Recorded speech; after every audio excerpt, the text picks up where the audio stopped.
the no jumper. Yeah, It's originally. like that is why. The essence. That is the like Adam talking about the culture with somebody that really knows what's up and has an interesting story, and from a unique angle. To me, that's had some experience, all of that good stuff. Yeah. We should be live. Hold on.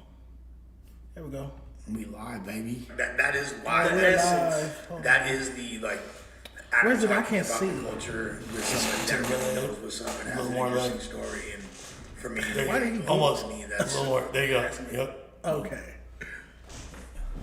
Lush is in the building. What's the deal? What's happening, everybody? Give me a rhyme. You do. Yeah. Oh, give me a rhyme. Yeah. Hey.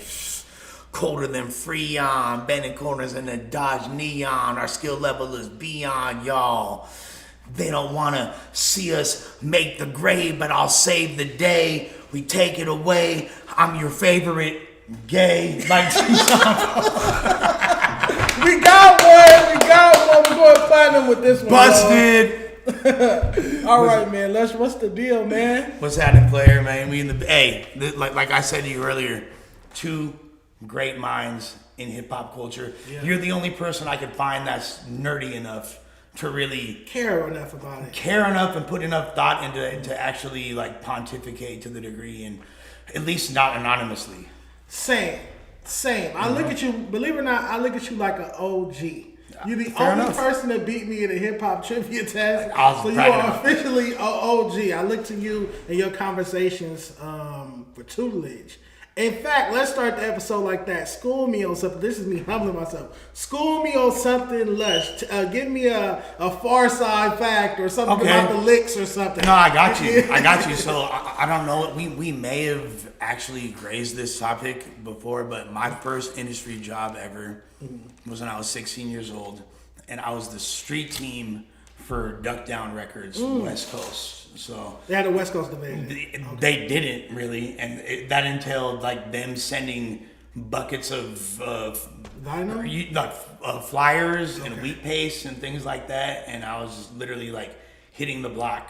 Okay, and where did they roster at the time? Black Moon, Helter Skelter, OGC. So they had the whole boot camp clique. And like to this day, they're a huge independent movement in New York. Obviously, R.I.P. Sean Price, one of the all-time great MCs. Okay, he ended up working at Vlad. Yeah, well, I don't know if he might have been interviewed by Vlad. He might have been interviewed by Vlad. Okay. Yeah. But definitely, I'm pretty sure Buckshot has been. I know Drew Ha, who was... there might have been a little Jewish backing. Shouts to homie Drew Ha, you feel me? Behind the scenes, making it make sense. Him and Noha, great dudes. So let's start with that. This is our warm up, you guys. Make sure I want to see palm trees in the chat, cocaine bots in the chat. All of that. They're putting beer in the chat, I guess. But what exactly were the roles of street team at the time? Literally like promotion. This is like so at the time the internet consisted of AOL chat rooms. Okay. And message boards. This is very early. We're talking about 1996, 97. So I'm literally going in outside of clubs where there's hip hop shows at, passing out flyers. Okay. I'm putting up posters and like wheat paste, which is like another type of poster. Okay. And literally that's it. Going to Melrose, and this is like the height of when underground hip hop was super considered dope in Los Angeles. It was like a huge part of the culture. Is the legend true that Steve Rifkin is the founder of Street Team, or Street Team existed before Steve Rifkin?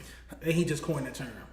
I'll say that he definitely is a huge innovator when it comes to independent marketing. He like him forming Loud Records, which was, so I wouldn't be surprised because that predates me by a few years. Because literally, Loud was low-key, I don't want to say the competition, but like Wu-Tang and Boot Camp were the two biggest posses out of New York at the time, for real. Like, and to the point where y'all competition low-key, and Boot Camp had beef with Biggie Small, like certain members, I should say, and like there's diss tracks back and forth and all that. So there's a lot going on. But shouts to Boot Camp, in my opinion, to this day, the strongest independent hip hop movement in history, damn near. You feel me? Okay, bet.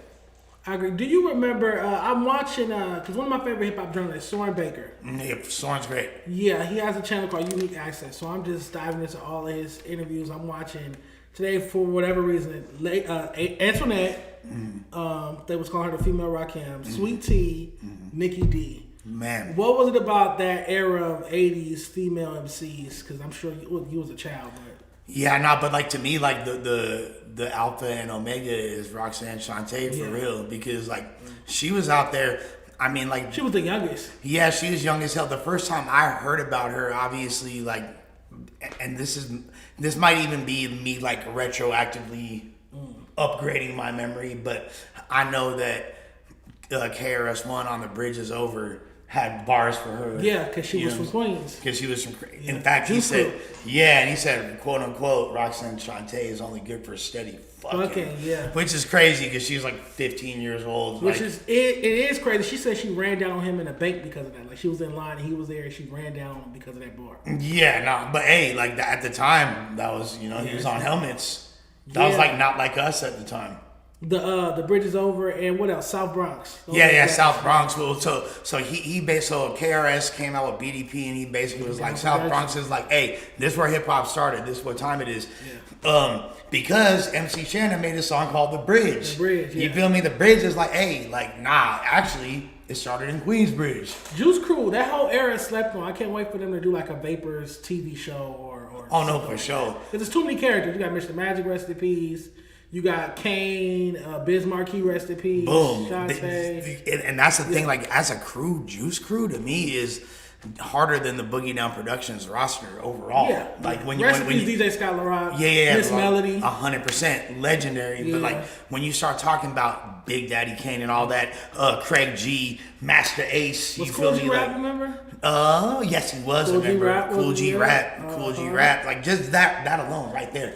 That roster is crazy. Hold on, watch this. Idol Makers. Oh, you feel me? Like, Idol Makers. Herbie, Salt Pepper, Day to Day, Man. Sweet Tea. They were stacked too. There's definitely That's some not a line kid. of Flavor Unit. You know Flavor what I'm saying? Unit, Like, Latifah. She had Tretch. Naughty. And that's the thing, because Naughty by nature, people can't underestimate their contributions. can't. And then you got Hit Squad and Def Squad. At one point, they were together because I was EPMD. Yep. And so that's everyone that was under Eric Sermon and Paris Smith. Redman. So you had Redman, you had Das Effects, Keith Murray, Jamal, who was part of Illegal. That's not fair. You like came up at a time where like hip hop was just so fucking good. It was raw. I ain't gonna lie to you, That's bro. not it. I had fucking you're a jerk. I know you're a jerk. I know that's not fair. I mean, like, look, I'll say this: you had way more accessibility, though, to even like the stuff that I learned about. I had to really Go to the store. You feel me? To really go out, like You have to go to the store. Go You to have to the leave your house. store. Hey, I ain't gonna lie. The Source magazine laced my tennis shoes like a Okay. motherfucker, for real. Like it was literally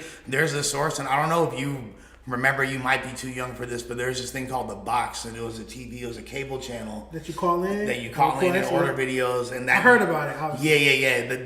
That was like how I learned it. Literally, that's how I got the job with Duck Down Records. Was like from seeing they had like a phone number from like an advertisement video they had on the box or some shit, and then like I wound up calling it, and then that's how I wound up getting your first job there. What are some, before we get to, because I want to get to the whole Chief Keef drama with you. Oh yeah. But in the interim, what are some other music industry jobs you have between Street Team and Duck Down leading up to the Chief Keef situation? So it's kind of crazy because shortly after that, like my dad's in the film industry, and he had a movie, and it was called End of Days. It was Arnold Schwarzenegger, and this is in 1999. And I helped my dad curate the soundtrack based on the artists that were available, based on the list that they had told me. And it was all rock artists. So this is like rock. And this is an accredited job. I could probably go back and like retroactively get my credit, whatever. But I wound up actually helping curate that entire soundtrack, and it was like 9 Inch Nails songs and Limp Bizkit. It was dope. It was really dope. And then like I wound up being in the independent game for the next several years, and that's kind of what led to me being like my whole entire trajectory, because like my family is deep in the industry. Like I'll say this, I come from a good family. That's good. Both of my parents are really good people, so there's no weird shit around me growing up. Do they like hip hop? Oh, I mean, yeah, they like it. I mean, I put them on a lot of hip hop. Okay. Like my dad is a jazz musician. My dad, Okay. he from Upper West Side Manhattan. My mom's from the Bronx, where hip hop is Oh, from. New Yorkers. Okay. Yeah, and my dad like played drums with Miles Davis and Okay, John so he's Coltrane. hip. He was a cool ass white boy. Okay. Like his whole life. So that aside, they never had a problem with me doing what I did or anything like that. But I'll say this: I never got a sense of anything weird from them, but I knew there was something weird about that industry. So the whole Epstein Island and all that shit, it don't surprise me. It doesn't surprise you. No, it don't, because I knew I never saw anything, but I knew that there was like something a bit off. So I kind of. But toning it back to hip hop, don't you think the freak offs and that excessive partying thing always been there? Because when you hear stories about Russell Simmons, how much of a party, and I'm not even talking about like the essay allegations. I'm just talking about when you would hear good things about him, people be like, he was a party animal at night, and then he used to throw parties all night, party all night long off cocaine, but then during the day he didn't get high at the Rush management office. And that's kind of par for the course for the music industry in general, because like I'm pretty sure the big executives are, I know for a fact, the Phil Spectors and the what I mean, like and the Brian Wilsons and all like the music Svengalis of yesteryear, they were doing the same thing. They were snorting huge liñazos off the fucking mixing board, off the off Neve the console. disco era. Yeah, so it's like that's nothing new, bro. I don't even want to necessarily hold hip hop executives to that fire, but I mean, shit.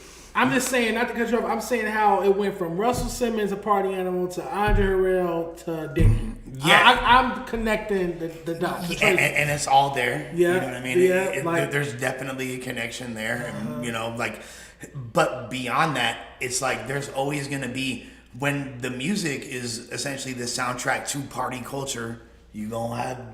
There's party gonna be supplies, that. yeah. There's going to be that. Sense. It makes sense. But to me, the whole entire industry from that on down, I was really repelled by it. I was like, you know what? Like, not only if I'm going to make it, it's going to be on the basis of my work ethic and my contributions to this culture as an artist and as an entrepreneur / auteur, curator. Okay.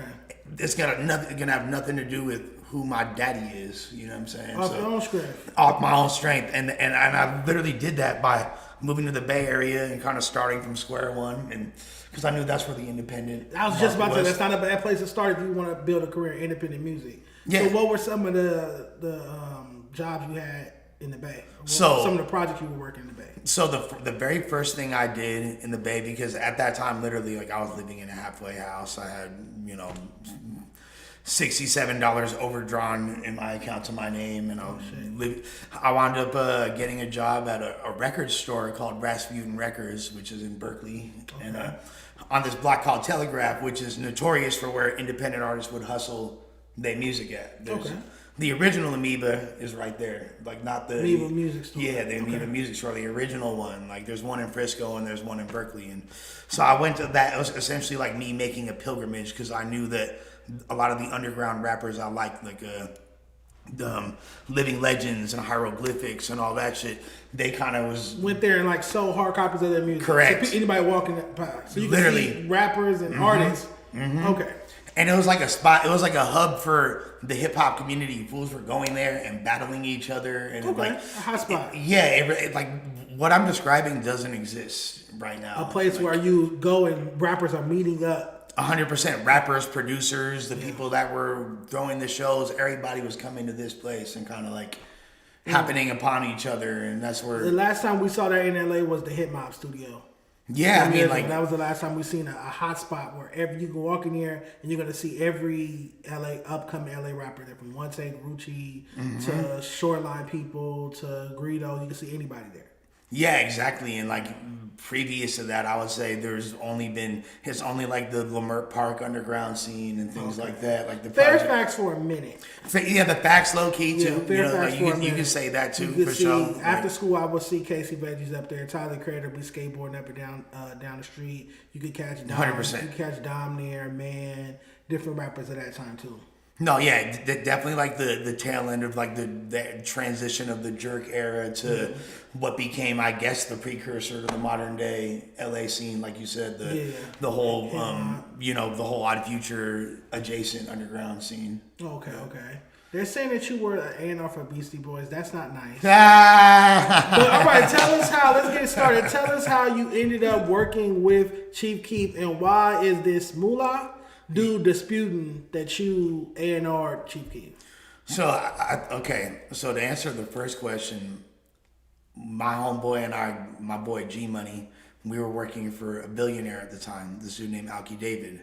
Okay. And I had gotten him to invest $1 million in a battle rap. So we threw an event called Ether where he brought Cassidy due to this was my discernment. It's a battle rap event? Yeah. Okay. And so he brought Cassidy back to battle rap, which in the context of battle rap culture was a huge deal because Cassidy was kind of like the biggest mainstream artist that blew up on battle rap. Yeah, that people in battle raps wanted to see battle at the time, particularly because like Joe Budden had just done Total Slaughter, so it was like he was already kind of like, and that kind of ixnayed the entire Slaughterhouse camp from doing a battle because they were all under that same like shady record. So there was a void. Yeah. And Cassidy was kind of like that dude. So I was like, shit, I got a billionaire. He willing to put up this bread. My boy Disaster, I just got into I just punched Math Hoffa in the middle of a battle. So Math Hoffa from my expert opinion. Okay. Who coincidentally wound up being one of the biggest voices in media. I'm glad him and I kept a cool relationship. That's good. That's dope. But regardless of that, Diz was kind of damn near. It's a similar situation that I'll get into with the Chief Keef because at the time Diz couldn't really get the battles that he wanted because he was banned due to that punching thing. Punching Matt Hoffa. So yeah, I was like, all right, well shit. I wound up coincidentally getting him an even bigger battle with Cassidy, and on the strength of that, the billionaire kind of wanted to continue to do projects, and he owned a bunch of different equity in companies, but he didn't know what to do with them. Coincidentally, one of them was a distribution service called Mondo Tunes. It was kind of like Mondo Tunes. It doesn't exist anymore, and it was at the time it was kind of like attempting to be a competitor of TuneCore and DistroKid. Oh, okay, like self-service distro. Right, 100%. But they were like, I was like, look, you want this to blow up? Why don't you sign an actual artist to it? Invest some money and make that a whole. Yeah. That'll be like your rollout. Gotta have a flagship artist. Even if you don't make people to use the service, 100%. Yeah. So even if you don't make money on it, cool. It's a loss leader regardless. It's still your marketing budget. Yeah. You know what I mean? You're allocating a marketing budget towards this. If you make anything in return, cool. So I basically sold him on the idea of Chief Keef. Okay. Who at the time didn't have a deal. He had just lost his deal with Interscope because the Finally Rich album wound up not meeting what they felt were the expectations they wanted. And there's a lot, this kid, Sosa was young as hell. He was straight out the projects in Chicago. He went from being incarcerated to within a matter of months on a plane to Paris with Kanye West before he was even 18 years old, so he really didn't understand the way the game worked or cared. The first major single that they dropped beyond what had already come out, the I Don't Like and those records. Those are big records. Huge records. Why didn't Finally Rich perform well? Is my question. Well, okay, so I think that collection of songs was not necessarily a reflection of what Sosa's was at that moment. It was too commercial? It wasn't necessarily what he chose. For example, the Hate Being Sober song, which was the first video where they were like, okay, we're going to get major features on there. They had already done the I Don't Like thing, but that kind of happened organically previous to him even having the deal. And so Interscope didn't know what to do with him, is what you're suggesting? They're like, oh, let's put 50 Cent, because 50 Cent had been very vocal about this is young me. You know what I mean? Okay, I remember that cosign. Yeah, he was really big on that. So 50 hopped on that record, and Wiz Khalifa, cool guy, of the moment, or That doesn't make sense. They thought it did. Hate Being Sober. He likes to smoke weed. I don't know. They thought it was a great idea. This is my recollection of this, and this is your opinion of it. Yeah. This is my opinion of it too. Mm-hmm. He might have a completely different take. This is, per my understanding, he was basically long story short, he didn't show up to the damn video shoot. Like they literally had a video shoot for the song. So that's why he got it. Because their scope don't play that historically. I mean, like that was definitely, they weren't happy about that Yeah. amidst all the other controversies and the fact that at this point he didn't even like performing. You know what I mean? Like he didn't even want to. There's a lot of, essentially they're like, it's not worth, the juice isn't worth the squeeze. He wound up getting dropped, and the way the industry was moving, there wasn't like a huge clamor to sign an artist that had just underperformed. Yeah. And they, like, labels didn't see the vision. Now, I don't want to take away from the fact that he was already Chief Keef. You feel me? He definitely could have gotten at a certain point and would have gotten money from somebody. You know what I mean? Like, It just so happened. Chu was right there with a deal on the table. It just so happened. So this is so my boy Grant and I was at an art show. There's a art show, I think it was on Fairfax or Melrose, of Chief Keef inspired art. And Sosa was there. And we see him there, and we're like, yo, like, we know a billionaire, he want to sign you, da da da da da. Like, we could get you some money. He's like, take my manager's number. So we wound up getting his manager at the time, this dude, Uncle Ro. Okay. There's Uncle Ro and his partner, Asian Mike. Not a real uncle, though. Not his real uncle, Okay. yeah. That was just his name. You feel me? Like, Uncle Ro been in the music game for a while. Shouts to him. We wind up talking to him, coordinating, and over, like, the next month and a half, and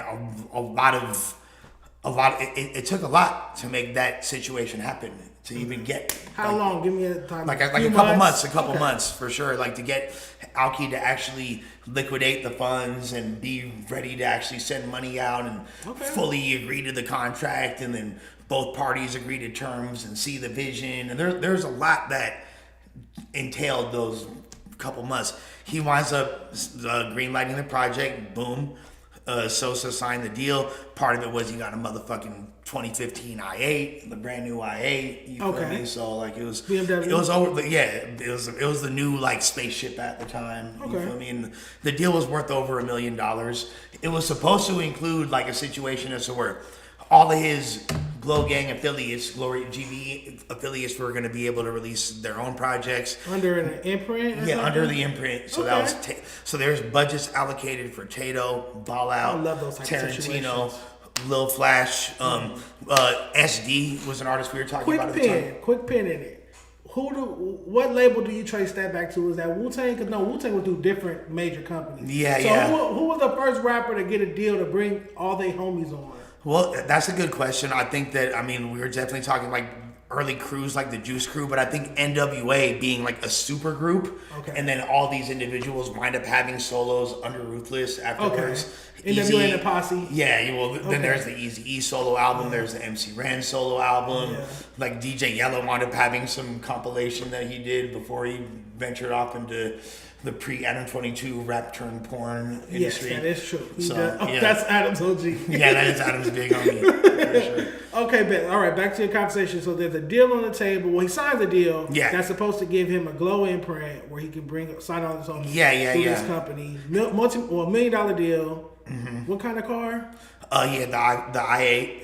All right, this sounds good. Where did things go sour? So things wound up going sour because, so at a certain point, after we had like started the initial phases, we had like worked out the deal, we started getting him in the studio. Now we're basically using our resources because although the guy's a billionaire, he doesn't have a staff. He don't know anybody, and his people don't know. They're connected to like old Hollywood slightly, but they have no, like they're still.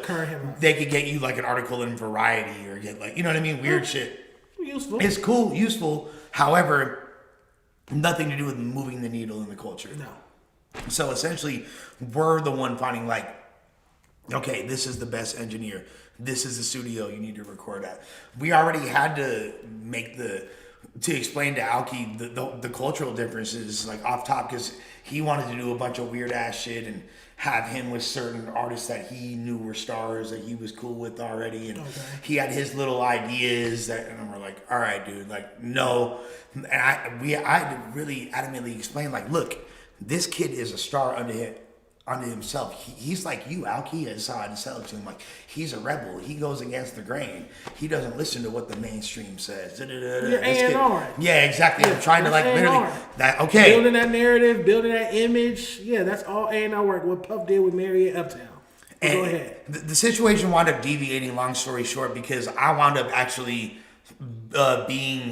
stepping away / being somewhat unceremoniously removed from Film On, because one of my partners had a little scuffle with a little alleged gunfight or some dumbass shit. Tell me about it. Yeah.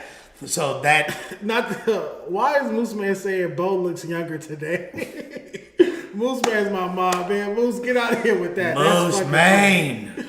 All right, so you get unceremoniously removed from... But I was removed from Film On, yet I was still, because like the way the way the deal worked out is our company that me and my boy Grant had, we're acting as third-party independent contractors. Why does that always happen? I mean, I guess it's better. I guess it's better for A&R to not be like, oh, you're an employee of the label. Well, so you have a third party, but you can do both sometimes. So essentially, we're still acting as an agent of Film On. You know what I mean? So, and I think that was the main... There's two things that I kind of realized through this situation.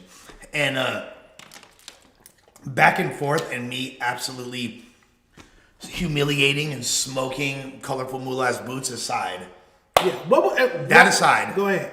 I have nothing but admiration for that guy, and I think I have a much better understanding of why he reacted in the way he did, and why the situation, why they have a different view of it than I do. Experience, right? Yeah, because some time has passed since you guys got into it not too long ago, a couple weeks ago. Well, it was here. Well, so I didn't fully realize this, and my boy Grant kind of broke this down to me, and I think also Remo, even like per our initial dialogue, he kind of shouts to Remo, the R, you feel me? Okay. The R, like rock him, the 18th letter. I think that, so I realized that that was a really bad experience for them overall. Them working with Alki, them being signed to Film On, and that overall time period is not like favorable to what they look back on with as like a high point. You know what I mean? And they were very frustrated with a lot of things the way things played out, and certain things that were way beyond my control. Like Chief Keef and I never had a disagreement. Yeah. You know, like we were always mad cool. All it really entailed was me getting him in the studio, trying to help facilitate things. You know, like we made the Mac Miller song happen, like different things that, you know what I mean, or like help, because there's a lot of moving parts. So what's the sourness that I'm getting from Mula? He just has a different recollection? No, I think so. A couple things. One, he didn't understand what A&R meant, and that was kind of one of the biggest points of contention of our dialogue. Is he was like, at first he was like, why does Lush keep saying that he was Chief Keef's A&R? That was like A&R and Chief Keef. Yeah, literally. That's why. Because, how about that? Because I have a credit on his album, because I have copies of the contract, because I have footage, a gang of shit that I've released, and a gang of shit that I haven't, and like over 50 unreleased songs in a folder. You know what I'm saying? Okay. They're like produced by Metro Boomin in his prime, etc. All kinds of crazy shit that I would never even compromise. I'm not trying to be weird or like. You just stating the facts. It's just you have literally what it is. Why would you lie about that? Why would you lie about A&R and Chief Keef? It's literally like it's all, and I don't think he understood what artisan repertoire was. Like, because he said he was just working for Alki. He wasn't with us like that. So what will his title be? Well, at the time, like he's a designer, and he still remains like a designer and / web admin. I'm not sure about exactly. Does that fall under lifestyle marketing, if we're generous? Yeah, lifestyle marketing. But I mean, merchandising. Like Tim Glover and Interscope. Yeah. But merchandising though as well, so that is like a whole. I'm not gonna like try to downplay, because he definitely has put in a lot of work, and apparently. Look who's, not to cut you off, but look who's being messy in the chat. Ralfy the Plug says you're gonna catch his fade at $2. Hey, Ralfy, I tried to be honest with you. He didn't want to. He actually, if you want to pull up the tweet, I was like, what's up, bro? We can like get down right now. What's up with it? Like, you in my city, what's good? And he said, I'm a pussy. I don't want to fight. You fight clothing designers, Lush? This is what, huh? You fight clothing designers? No, and graphic. Look, he got to worry about AI taking his job. He got to catch the fade with AI. Yeah. So you got to, ChatGPT. Another $10 from Ralfy Dubs in the chat. Shout out to Ralfy the Plug. Shout out to Ralfy. Come on, man. Yeah.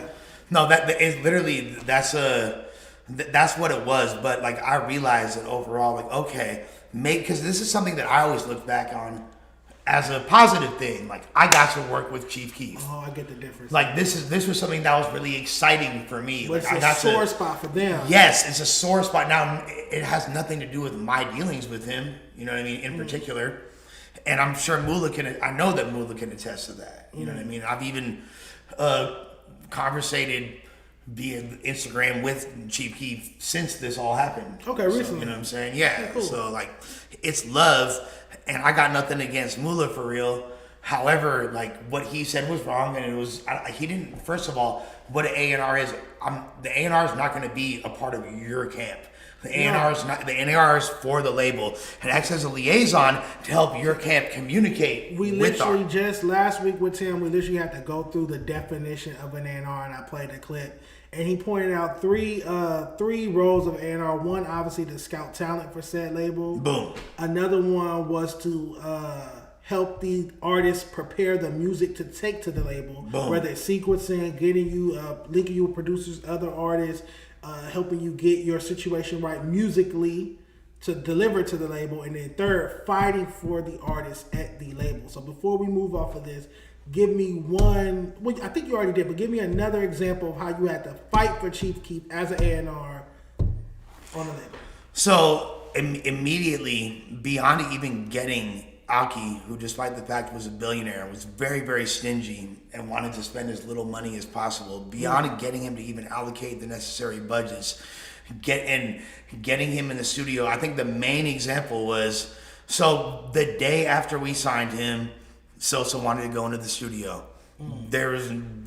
All the major studios were already booked. Paramount was booked. Chalice was booked. American Studio was booked. All the major studios in LA at the time were booked that night. Yeah. But Chief Keef just got signed, and he needed somewhere to record. I hollered at my now girlfriend's at that time friend Germ. Okay. And was Shout out like, to Germ. yo, yeah, shout out to Germ. You feel me? She was about to come, but she's like, oh, I didn't do enough makeup to see this on. Oh, God. You feel me? Yeah, she's lame as fuck. I don't judge girls. But so she wound up.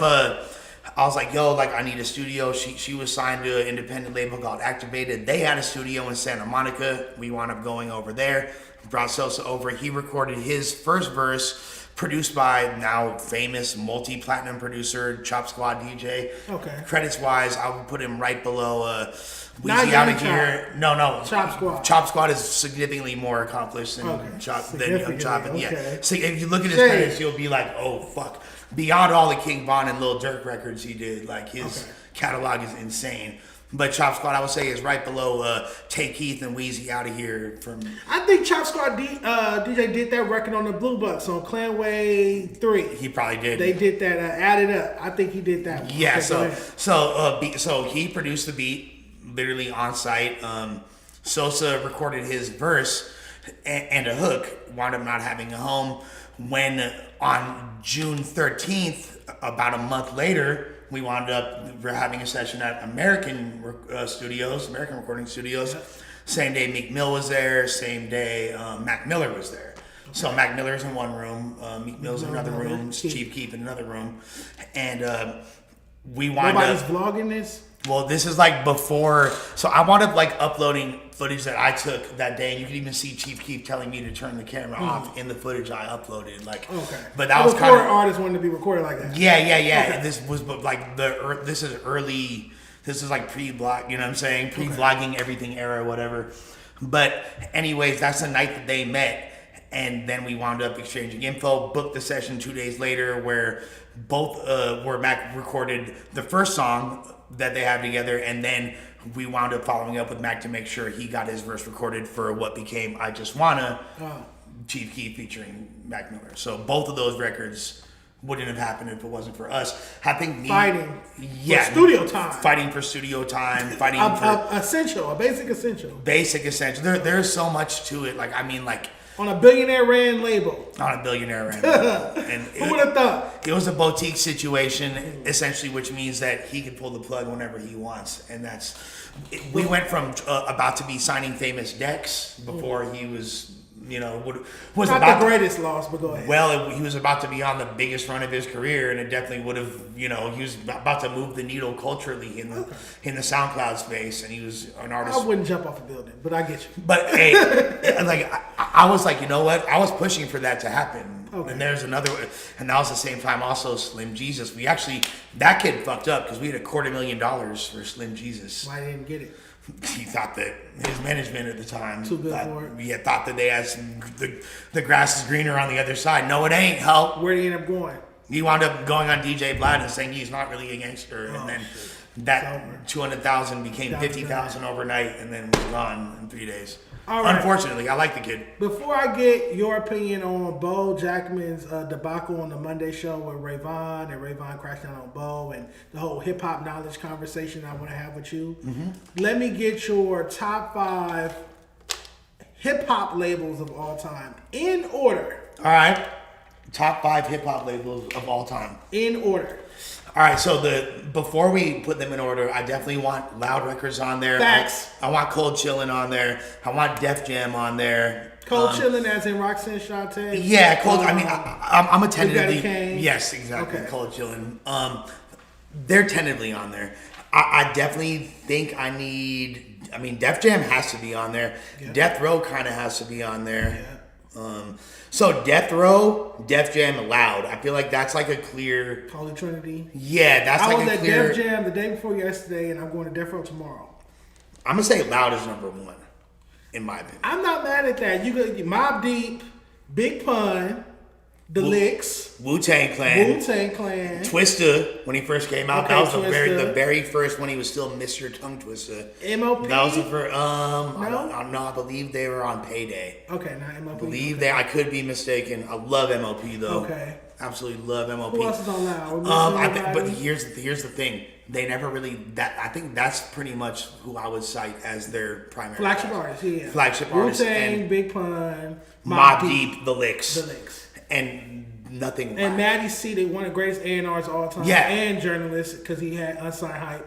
100%. Inspiration behind my writings is Matty C. So and he was an A&R. How do you feel about that? How do you feel about Steve Griffin going to get a Source columnist to be his executive A&R and bring in artists like Smart.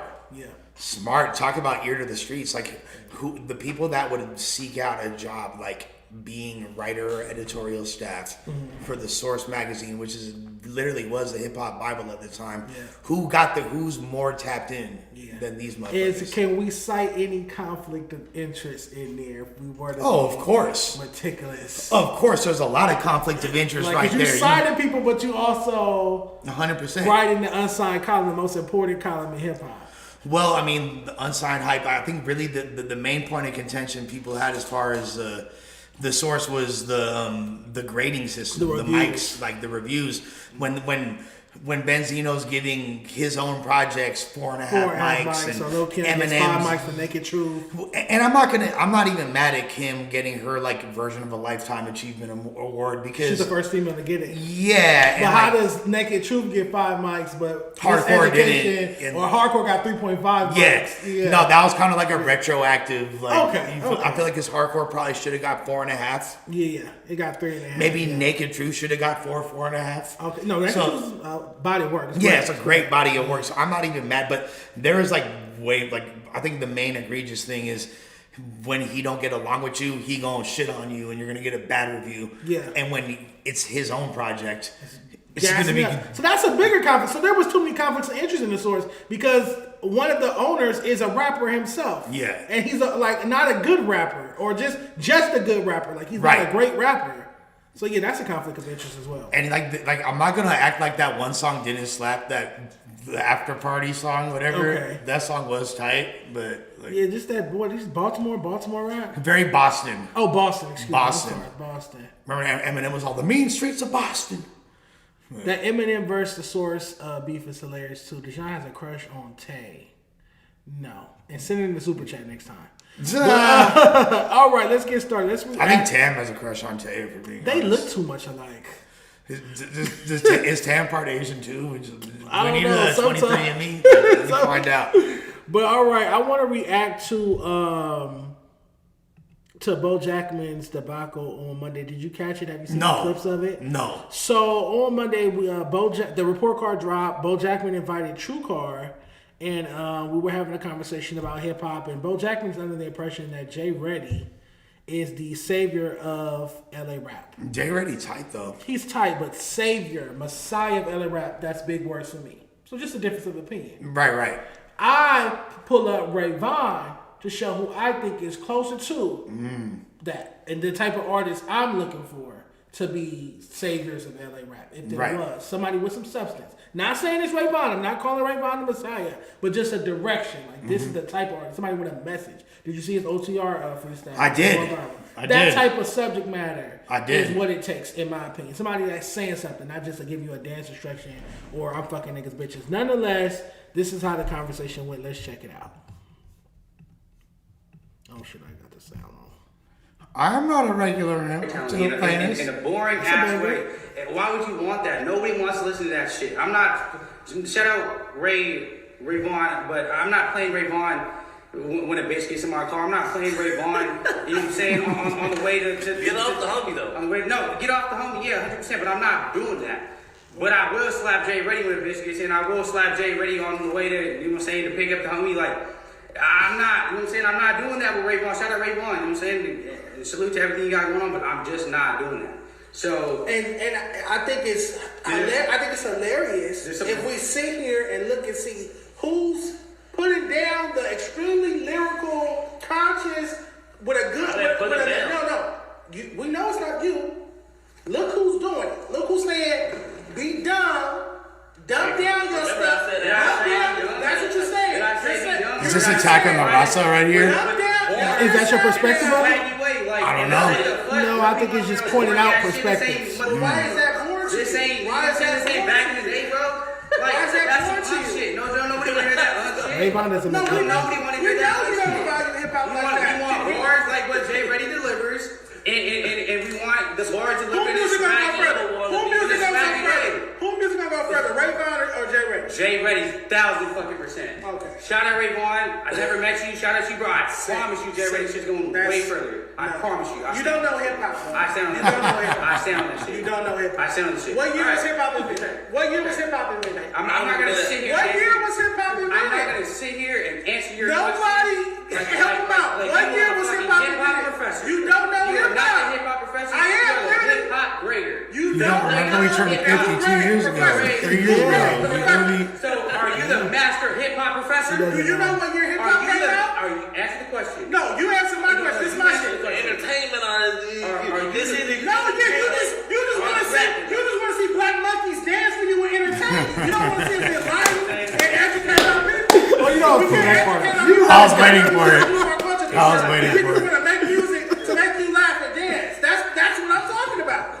That's what the fuck you're Okay. So that is the clip. I'm gonna get your take on it before we. Well, Ray Vaughn was pissed. Response. He was pissed at Boe Jackman. I know, like he wasn't fucking with Boe. He crashed out. I spoke with Ray Vaughn in text messages, as well as he left comments on the YouTube and he left comments on my Instagram post. What's the main thing that that he had objection with as far? Oh, we can read his comments. Don't worry. I'm assuming it was he's gonna go further, because other than that, I can't really think of what would be. Well, Ray Vaughn actually watched the whole stream. Okay. That's why he's in the YouTube comments as well. Okay. So the clip didn't show, but he goes on. He couldn't name a Ray Vaughn song. Mm-hmm. So you're shitting on somebody, and as a hip hop journalist, you can't even name a song by them. You didn't even remember like the back and forth with Joey Badass. Couldn't name a project, a song, nothing. As well as when we told him to go check out Ray Vaughn's music, then form an opinion, he said, I would never go listen to his music. That's the part that Ray Vaughn took most offense to.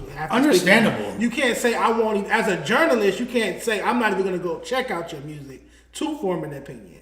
So I feel like he's just glazing. He was in the moment, he was just glazing Jay Reddy. He didn't want to big up another artist.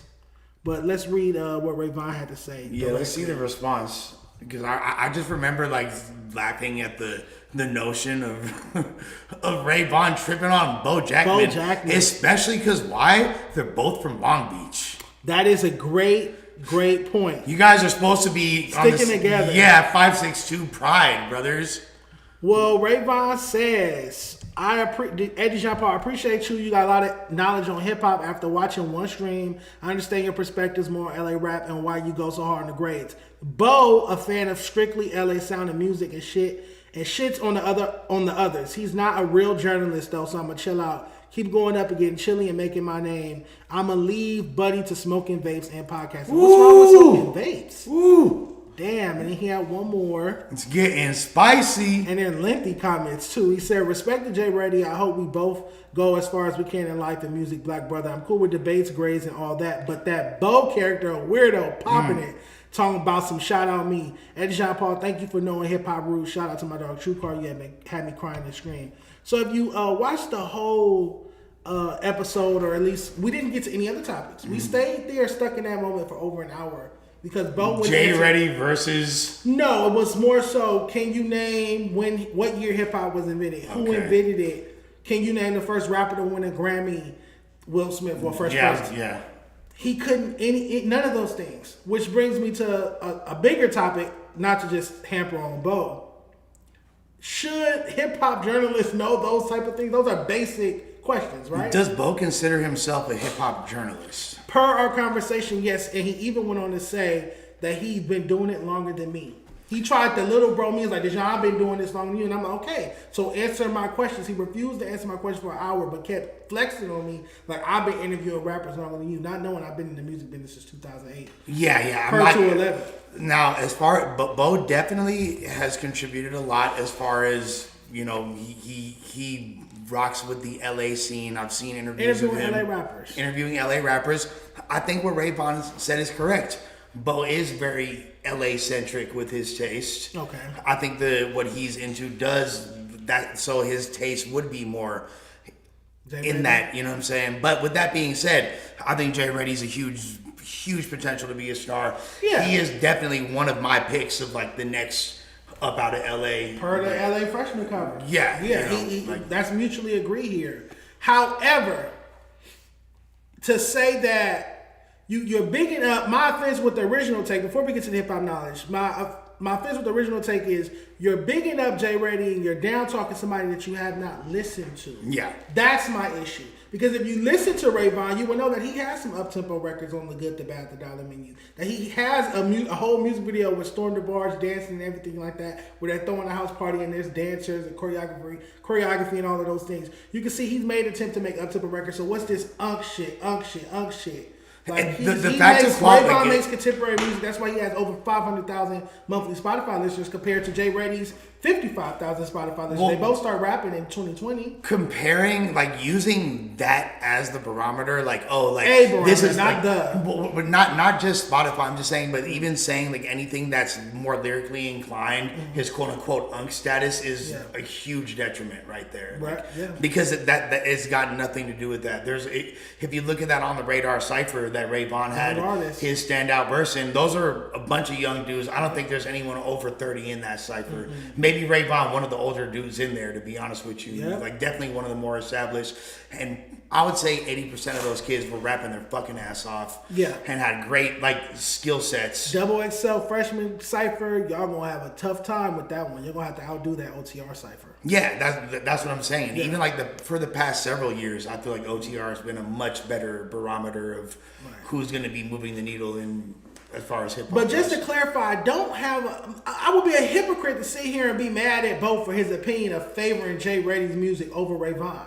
My offense is I know for a fact you've never listened to a Ray Vaughn record. That is my issue. You didn't do your homework on Ray Vaughn. And I think that's Ray Vaughn's issue. Then when we gave you the invitation, go check out Ray Vaughn's music, then come back with your opinion, you refused. You said, no, I would never go listen to his shit. And that's literally word for word what Ray Vaughn told me via text was his issue. The fact that he said on camera, I would never go listen to his shit when we told him, go check him out, then come back and tell us. The thing is this, I'm pretty sure that Boe Jackman is not employed by Jay Reddy. He doesn't need to be acting like a liaison to this extent, to the point where shouts to Boe, because his dedication to just the Stink Team and Stink Team adjacent artists. Yeah, it's the vibe. I thought I was a Drake. I thought I was the permanent resident of Draco Stan. I think Boe he might have me beat. He sacrificed his whole No Jumper career. That's what I'm saying. He lost his job at No Jumper just to unneedingly tell Ricky that Draco invented forward crashing. That's when we already knew that. We already knew that. You weren't saying it, and I get it. No, and that's not. And I told him because I saw him that same day. That's the day he came over here immediately after. A few hours later, I told him that's not how you start a news episode, bro. Because you remember that was at the very beginning of the episode. I'm like, that's not how anyone wants to see their news show start with you arguing with him over a redundant point. Well, yeah, it's like we had already, and I kind I kind of get it. I didn't disagree with anything he was saying, but it was like it wasn't necessary to be expressing it to that degree. It almost kind of had a reverse effect. It was like you're making it look like not as cool. Not as making cool, it seem like it's not what it is. That Adam phone call didn't help. Yeah, and I'm not gonna lie, I wasn't expecting that because it was my phone that he called, and I was like, damn, Adam, like this is not what I was expecting, and it seemed like a bit, I don't know, for lack of a better word, excessive. Because I never seen Adam that call bad in like that. News upset, like, shut up with this topic, get to the next thing. Yeah, we haven't seen Boe back since.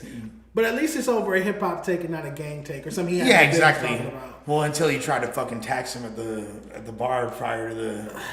So you was there. You was there for Shotgate, 1942 game. Absolutely. Tell the truth, Shave the Devil. Did he have 4 shots in 1942? I don't know what he had, but apparently, according to the game tape, you feel me? Look, all I know is like I made even though Adam offered to buy me shots, I made sure me and my girl's tab was taken care of because it was. We knew it was gonna look tacky, and we weren't gonna be the butt of that joke or like looking like I can imagine you feel me? Like she's texting me like, no, you better. Yeah. That's not like. I mean, that's really easy to put that jacket on us. So it's like, even though it's not, because we would never behave in that way. I feel like even if someone is paying for my meal, I can pay for my own drinks, and if you are gonna pay for the drinks, I'm not gonna order the top shelf. I think that's called taste or tact or what have you. Yeah, no, I literally order told like them. a well shot, like you said. Yeah, literally, bro. I tried to order a well, and then like they kind of, flu-flan the situation a little bit over there. Some Repo, Don Julio, Repo at least. That's the greatest I'm getting. Casamigos, anything. Don Julio, 1942. It could have been so. It could have been Hornitos. Yeah. You feel me? I could have been like literally well tequila. Whatever, We would have been totally solid with that. But regardless, it wasn't gonna be me looking lame at that moment. So we took care of our bill. That's all I know. Boe Jackman, dun dun dun. You keep rubbing people wrong. Nonetheless, I love Boe. I do want to. He's a great guy. I love Boe too. Boe is a great dude. However, I felt uncomfortable in the moment because Monday is supposed to be a hip hop debate show, and I realized in the moment that somebody that I'm known to be interviewing LA rappers for close to 10 years doesn't know when hip hop was accepted, when they had the first hip hop party, didn't know who DJ Kool Herc was, didn't know Fresh Prince was the first rapper to win a Grammy, couldn't name 3 songs off the Chronic album. How are you a LA rap connoisseur, aficionado, whatnot, guru, but you can't name 3 songs off the Chronic album? Yeah, you got to at least start with the NWA. Yeah, something. Like if you don't know like Toddy T, I'm I'm not gonna bleed you super hard. Something. But like at a certain point, if you really are claiming to be that boy, you got to know that But 10 too. years. So you mean in 10 years you didn't have 30 minutes or hour a week to spend just researching hip hop? Yeah, West Coast hip hop. Yeah, it's not that difficult to like.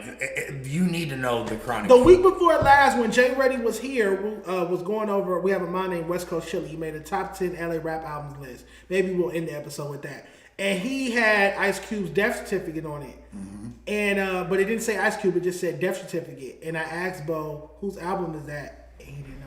That's a problem. It's like you don't know you can't name Ice Cube album. That's a problem. But you're posing yourself as an LA media person, which brings us to our next topic. Our next topic is what's the difference between a hip hop journalist? It's on your screen.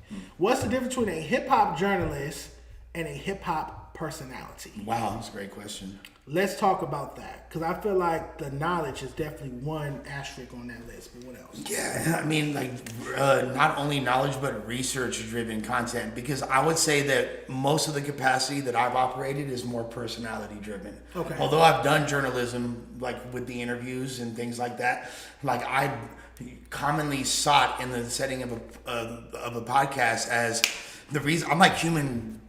Chat GPT. Like you don't need to look shit up. I know. I was outside. I remember. Yeah, I remember when this album came out. I remember what was popping at that time. I remember who was from what city and who produced what records because I used to spend hours tirelessly looking through album credits and being fanatical about holding the actual album. Literally. So like that's why. But I still feel like journalism requires a degree of research that like is definitely defining. it puts it's in a different category. Like the homegirl Kyle Eustace, that she's a fucking journalist. Okay. She's like going out interviewing fucking Chuck D or you know what I'm saying, J. Cole, whoever, like, and she's having these deeply like intensive research conversations with people like back in the day, my favorite writer of the source was this dude Dario Strange. Okay. You know what I'm saying? Mine is Kim Osorio. Yeah. Also I fire. love me Kim Osorio. Fire. Love me some Kim Osorio. Yeah. That's my baby, yeah. Yeah, so it's like these are people that like define, and that's kind of why I hold Star Terrain in like to a certain like level of respect, because I remember his journalism back in the late '90s and early 2000s. Okay. Elliot Wilson, obviously. Elliot Wilson. You know, Shout out to him. He just like, had a cardiac surgery. Yeah, From that fucked me up, bro. I didn't know until he posted it. Me neither, and that fucked me up because, like, I'm not gonna lie. Sometimes I've even like, I'll see people and I'll be like, damn, it's so easy to see people that have been in the game for a while and be like, oh, they not really doing it right. They need to move out the way. Have that energy, but yes. Yeah, and then like you see something like that, and you're like, damn, that's our OG.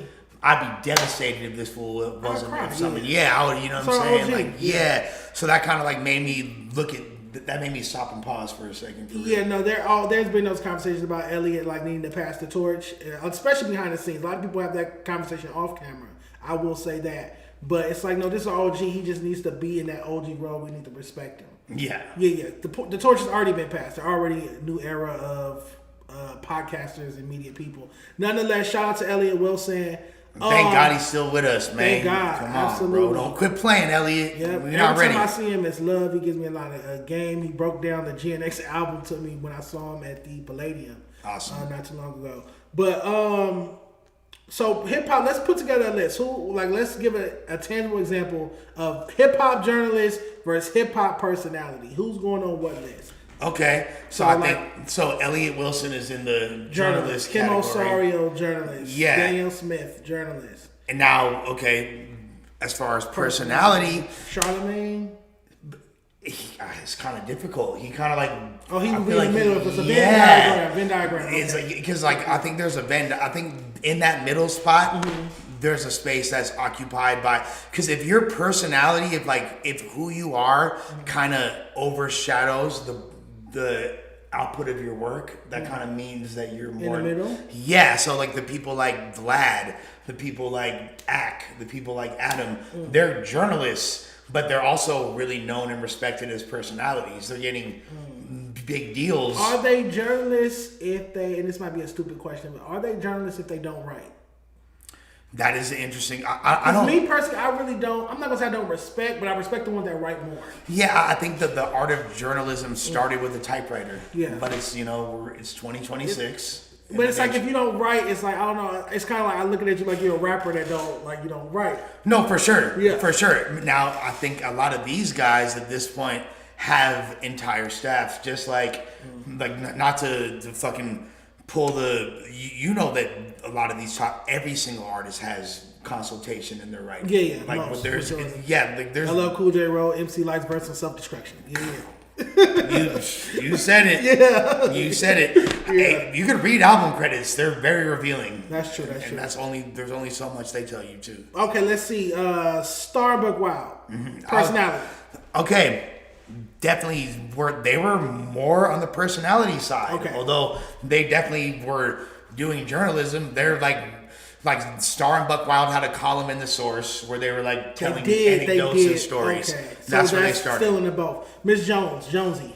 One of my favorites. That's more like breaking stories. That's kind of like journalism, right? Damn, so who go? Okay, fuck Terrence J and Roxy. Personality. Personality. 100%. All right, here we go. That's personalities. Personality. Terrence J and Roxy. I feel like I have I have so much respect for the word journalist. I wouldn't even put myself in that category. Although I do practice a great deal of journalism, it's never like a title that I've sought out. It is a certain level of discipline that comes with the journalism. 100%. And the structure. And that's what I respect about you. Just so you feel me, like give you your tulips right quick because you feel me? Because on some real shit, because tulips. You feel Got me? you. Yeah. Because honestly, bro, you actually take the time to put together and curate a system. whether or not people see flaws in it, whether or not it's accurate, that the attempt in and of itself, and the fact that that's journalism, and you got these motherfuckers tripping over it, crying, good, bad, and ugly. That is an attempt and an execution of journalism, bro. Thank you so much. I appreciate it. And yeah, I definitely consider myself a journalist only because I write articles, like the 6 complex articles I wrote, or I used to write for a platform called Ear Milk. I love Ear Milk. Yeah, well, love Ear Milk. Like 2020, 2021, I worked at Ear Milk for like 7-8 months. And then obviously the Daily Magazine. So yeah, that's journalism. But I'm also clearly a personality, just working at No Jumper or FMW. Some of the stuff I do here, that's personality as well. So I will put myself personally in the middle bubble. I know how to write full-fledged articles and things like that, but I also and do album reviews. But I also know how to sit here and be bubbly and entertain the crowd too. No, for sure. And I'll put myself in that same, but like, I think that you take, I've done a lot of interviews, but I feel like you take the journalistic, because of just like the amount of archiving that it entails, having to like, you have to listen to all this shit. When I looked over the report card, there's a lot of artists I could give a nuanced take on. And then there's others I'm like, you know what? I don't even have enough the time. You know what I'm saying? To fully give this the accurate. That's because you have a social life, unlike me. Well, I'm glad somebody's doing it. Yeah, it's needed. It's needed, and then obviously, like we've been talking about for the past hour, I'm growing up off Source Magazine, Double XL, Ozone West. I'm growing up reading these publications, so I always knew as a kid I want one of those. So I'm just grateful to God that I'm able to actually do it. It wasn't until recently, like I walked in there, I was like, Dejon, you're doing what you always wanted to do. You always wanted to run a hip hop platform. So I think the thing with you is like, what my major thing is like, I want to break down at a certain point because you have this category lyrics. Oh, we can get to the report card if you will. Oh yeah, whenever whenever you're ready, let's go. Okay. So give me pass me a copy as well. Absolutely. Thank you. So my thing is because I'm focused. I feel like a lot of what winds up, because I can name a bunch of artists that aren't on here that I feel like are as good as or better. Let's start with that. Give me a few names. But here's the thing about them. Like, they're not like consistently releasing projects to the same degree. Okay. You know what I'm saying? Like, so I feel like what I need to do before I even reach that is how do you get on this list? How do you get on the rap report card? I have to find you as a integral part of the LA rap scene. Everybody I feel like is a part of our rap scene to the best of my ability. Every year I forget somebody. Every fucking year I'll be like, oh, I forgot this person because I'm human. But to the best of my ability, this is who I feel it comprises the LA rap scene in 2026.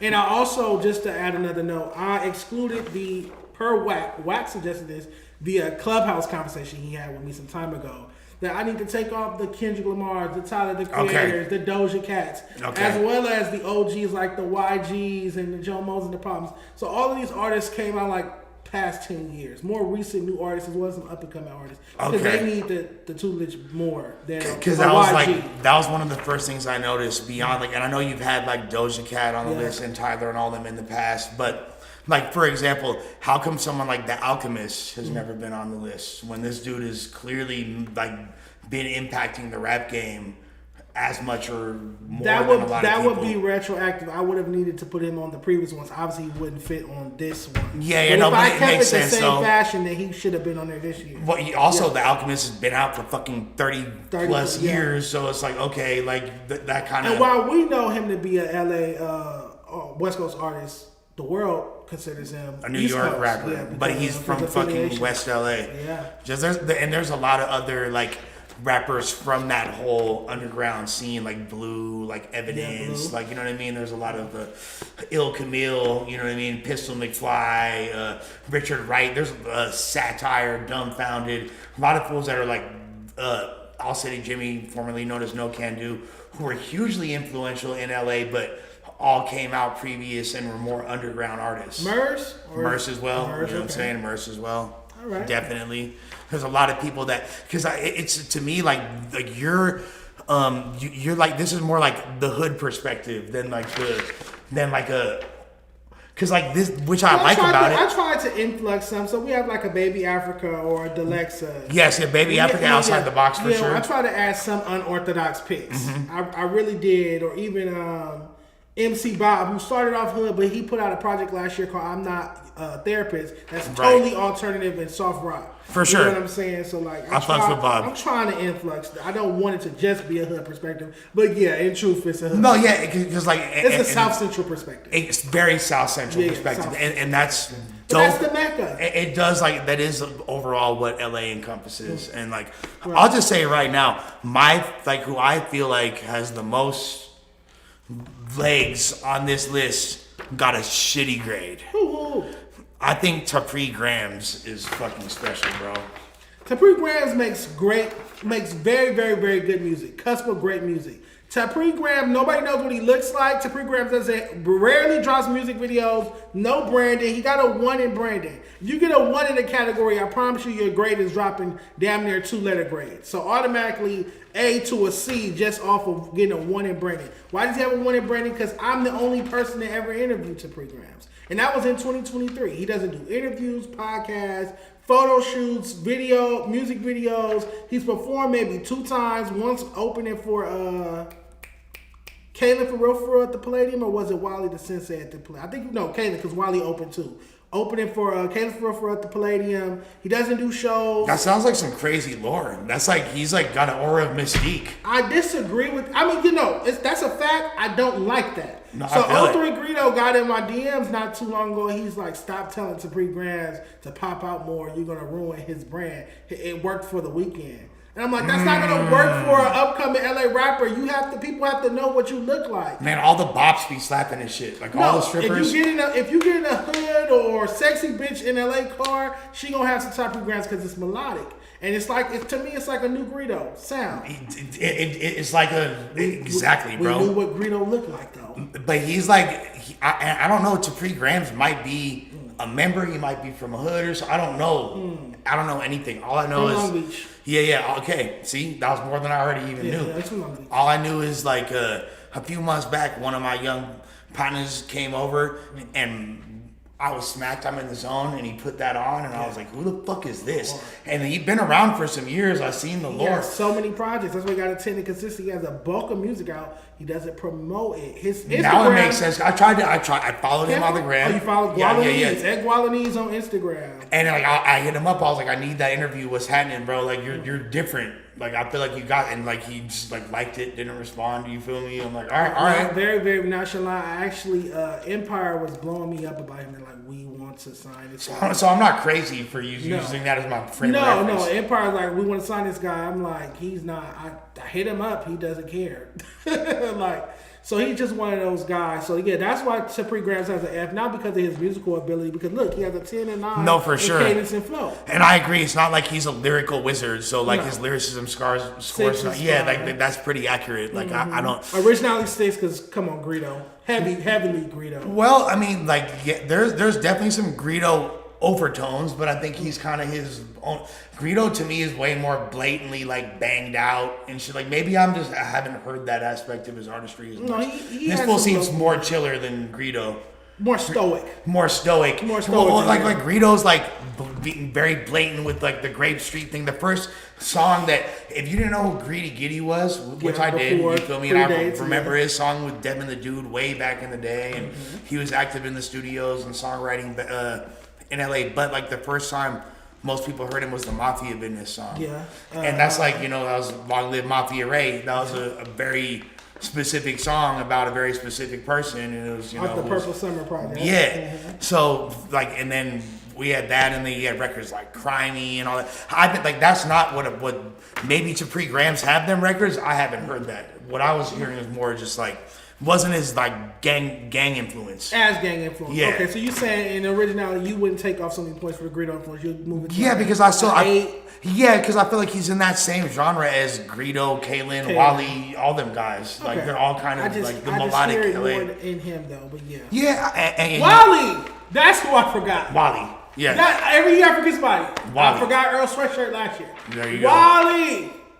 Wally's not on here. Nah, he not. Wally the Sensei is not on here. I just realized that I left Wally the Sensei off. I told you every year it's that without a doubt I leave somebody off because I am human. I think he would have done pretty well, especially considering like him getting that deal with Cactus Jack and all that. That like kind of puts him higher. He still hasn't had a record to connect, so it wouldn't have been no A or B or nothing. But it probably would have been a solid C. Yeah, I know that's they what I'm saying. canceled his show at the Novo because of low ticket sales. So I feel like he's post GNX, and we're going to talk about that because we're going to talk about the state of West Coast hip hop. But I feel like post GNX, Wally hasn't capitalized with a hit record. I don't feel like any of them have. None of them really have. Yeah, but we're going to put a pin in that one.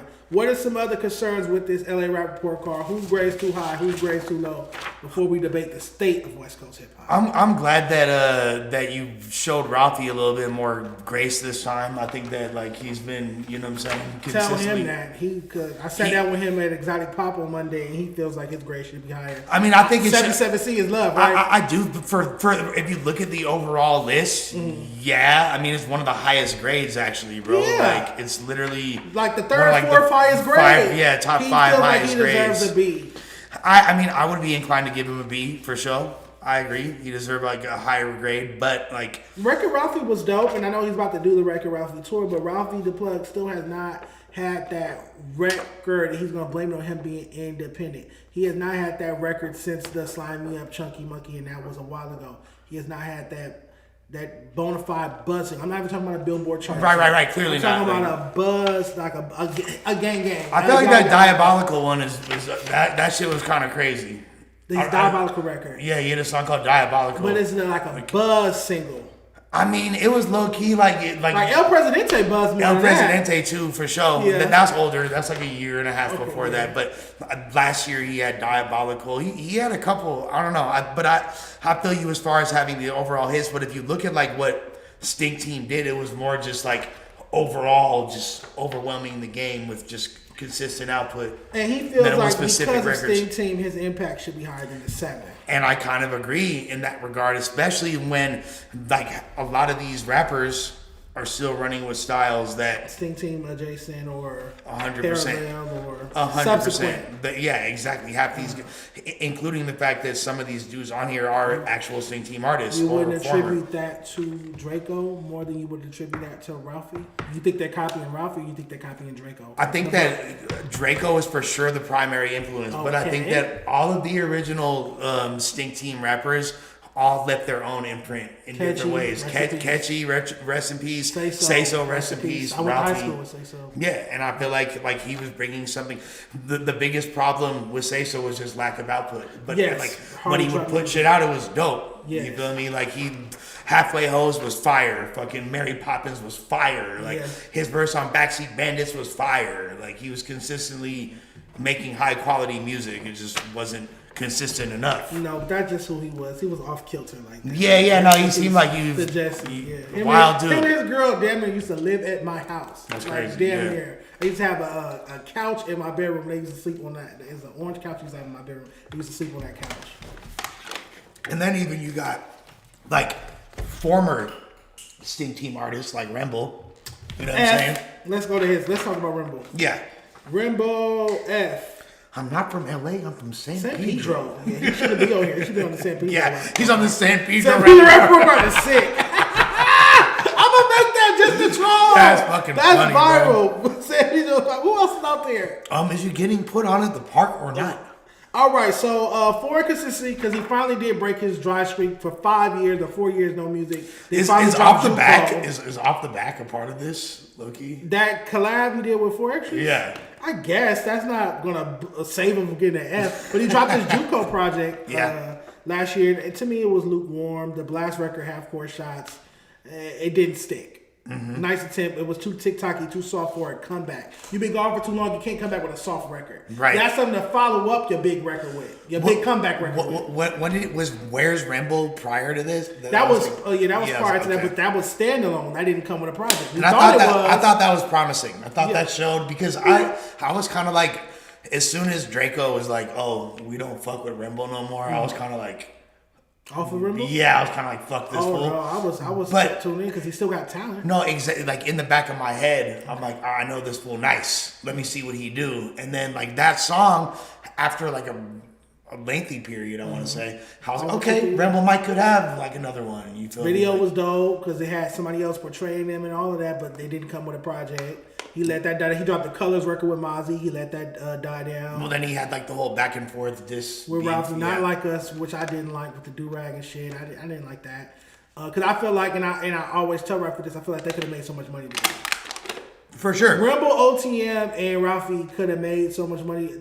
Stronger together. 100%. Who am I to be talking? But still, stronger together. I hate when the fallouts happen. Well, it just seems like a lot of these guys tried to use the Ralphie / Draco / Sneak Team cosign to get to like further them, and then when it came down to actually breaking bread and contracts, well, I mean, as he should. One quick second. Yeah, you good? Can you interact with the chat for me? Yeah. Hello. What up, though, chat? You feel me? I'm gonna play a partner Lush Uno in the building. I don't know if I got white foam from popping my piece a little bit too much, but hope y'all are enjoying the stream thus far. Shouts to everybody. We got 240 of y'all watching. I ain't gonna lie. If y'all got any questions that y'all want to get off right quick, now is the time. My guy Dejon is busting some moves and all that, but now it's time. Okay, I see Anita in the building and all that. As far as Ray Vaughn, I mean, look, Ray Vaughn is dope. I personally don't think that Ray Vaughn versus Jay Reddy makes sense as a comparison in any, I don't see, I think that we need both of them. The city need Ray Vaughn. Ray Vaughn shows great promise. He's a great conceptual lyrical artist. And I feel like Jay Reddy definitely has way more lyrical ability than has been portrayed, because bro got crazy punchlines. He's got charisma. He's bringing his own kind of unique twist to the pre-existing game and all that. My boy Scarfy was happening with you, Scarfy 310. He said, "What up, Lush? Fives up. Speak on Yellow Hill and Natia, the God you already know." You feel me? Shouts to the homies. You feel me, from the west side of things. Yellow Hill with a new joint with the Rascal 4800 that recently went up. Rascal 4800 is a Red Rag Sereno from Culver City.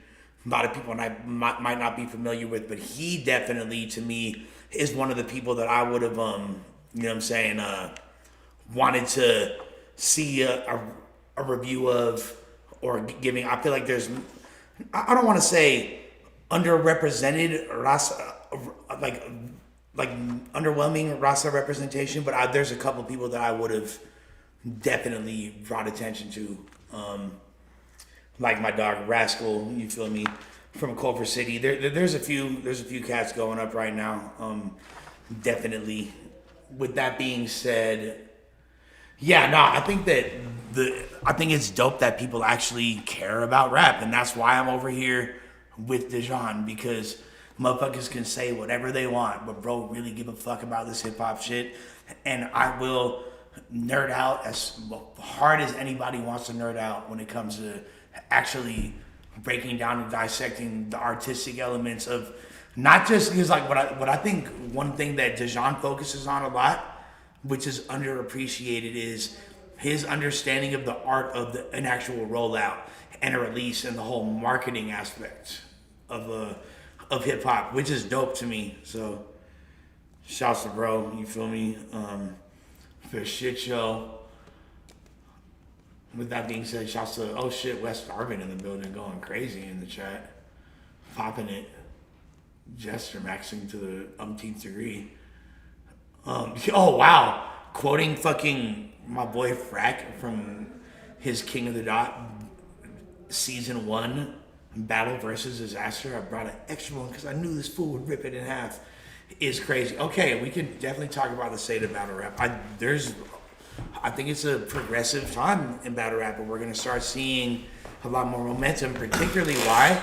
Because ASAP Rocky posted up with motherfucking Loaded Lux and Murder Mook. We gonna see what these young is generous, Harlem hustlers got cooking up. Apparently doing a battle rap league. So out here. I'm assuming it'll be New York centric, considering. Well, I got a call pertaining to Def Jam situation. I got some really, really good news. Can't wait to share that with you guys. Oh man, officially, that was dope. And I'm like, he's texting me. He's like, hit me ASAP. And then I step out there and he's like, man, that's really good news. God is good. That's really, really good news. The first thing I hear is, you're about to be famous. Oh, shit. Let's go. All right.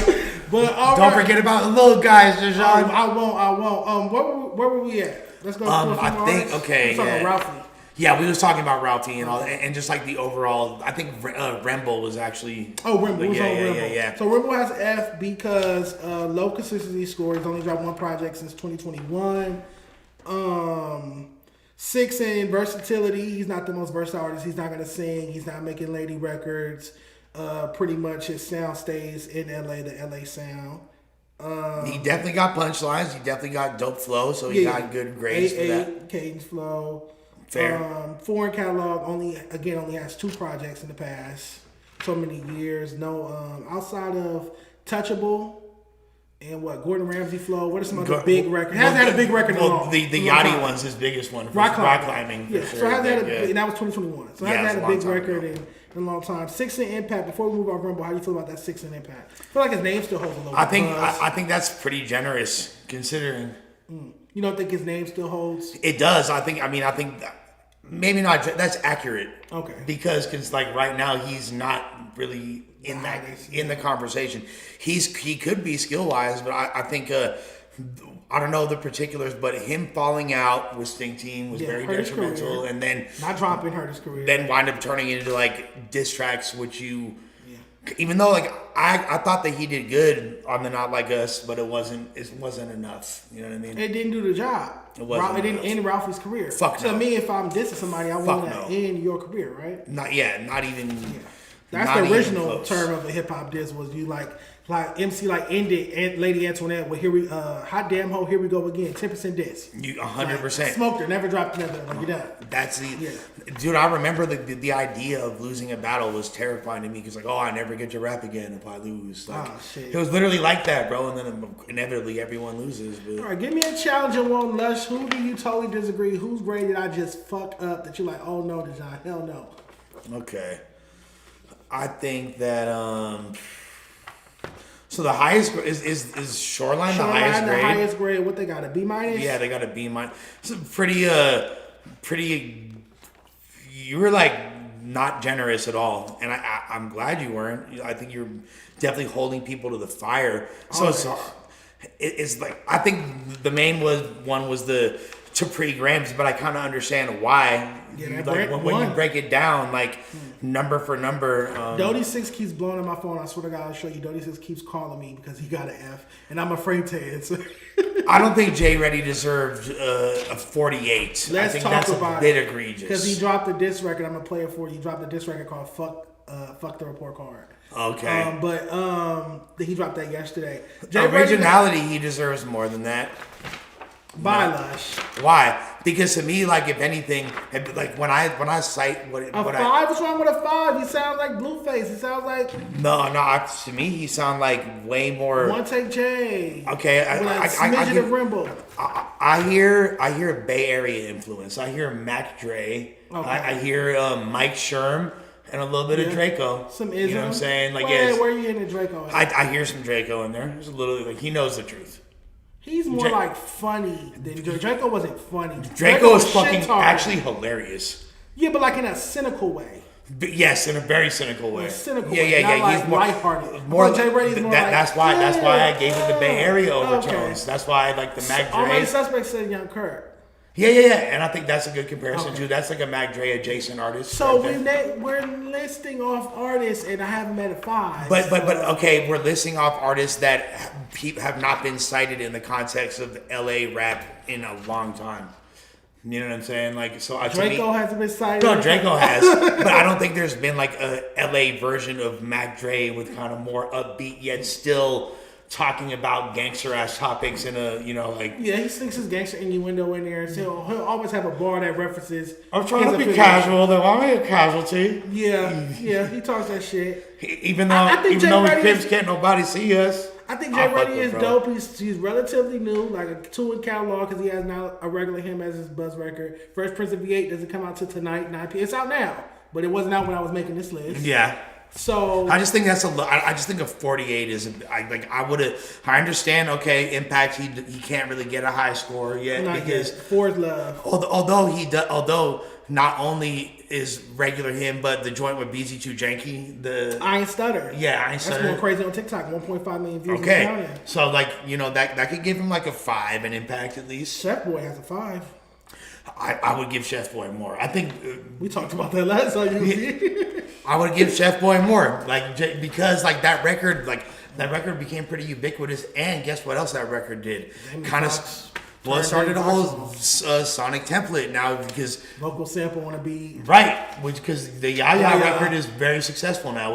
You got Blueface, Shouts to Compton, AV, India Love, and Lola Brooke. You got fucking But guess who?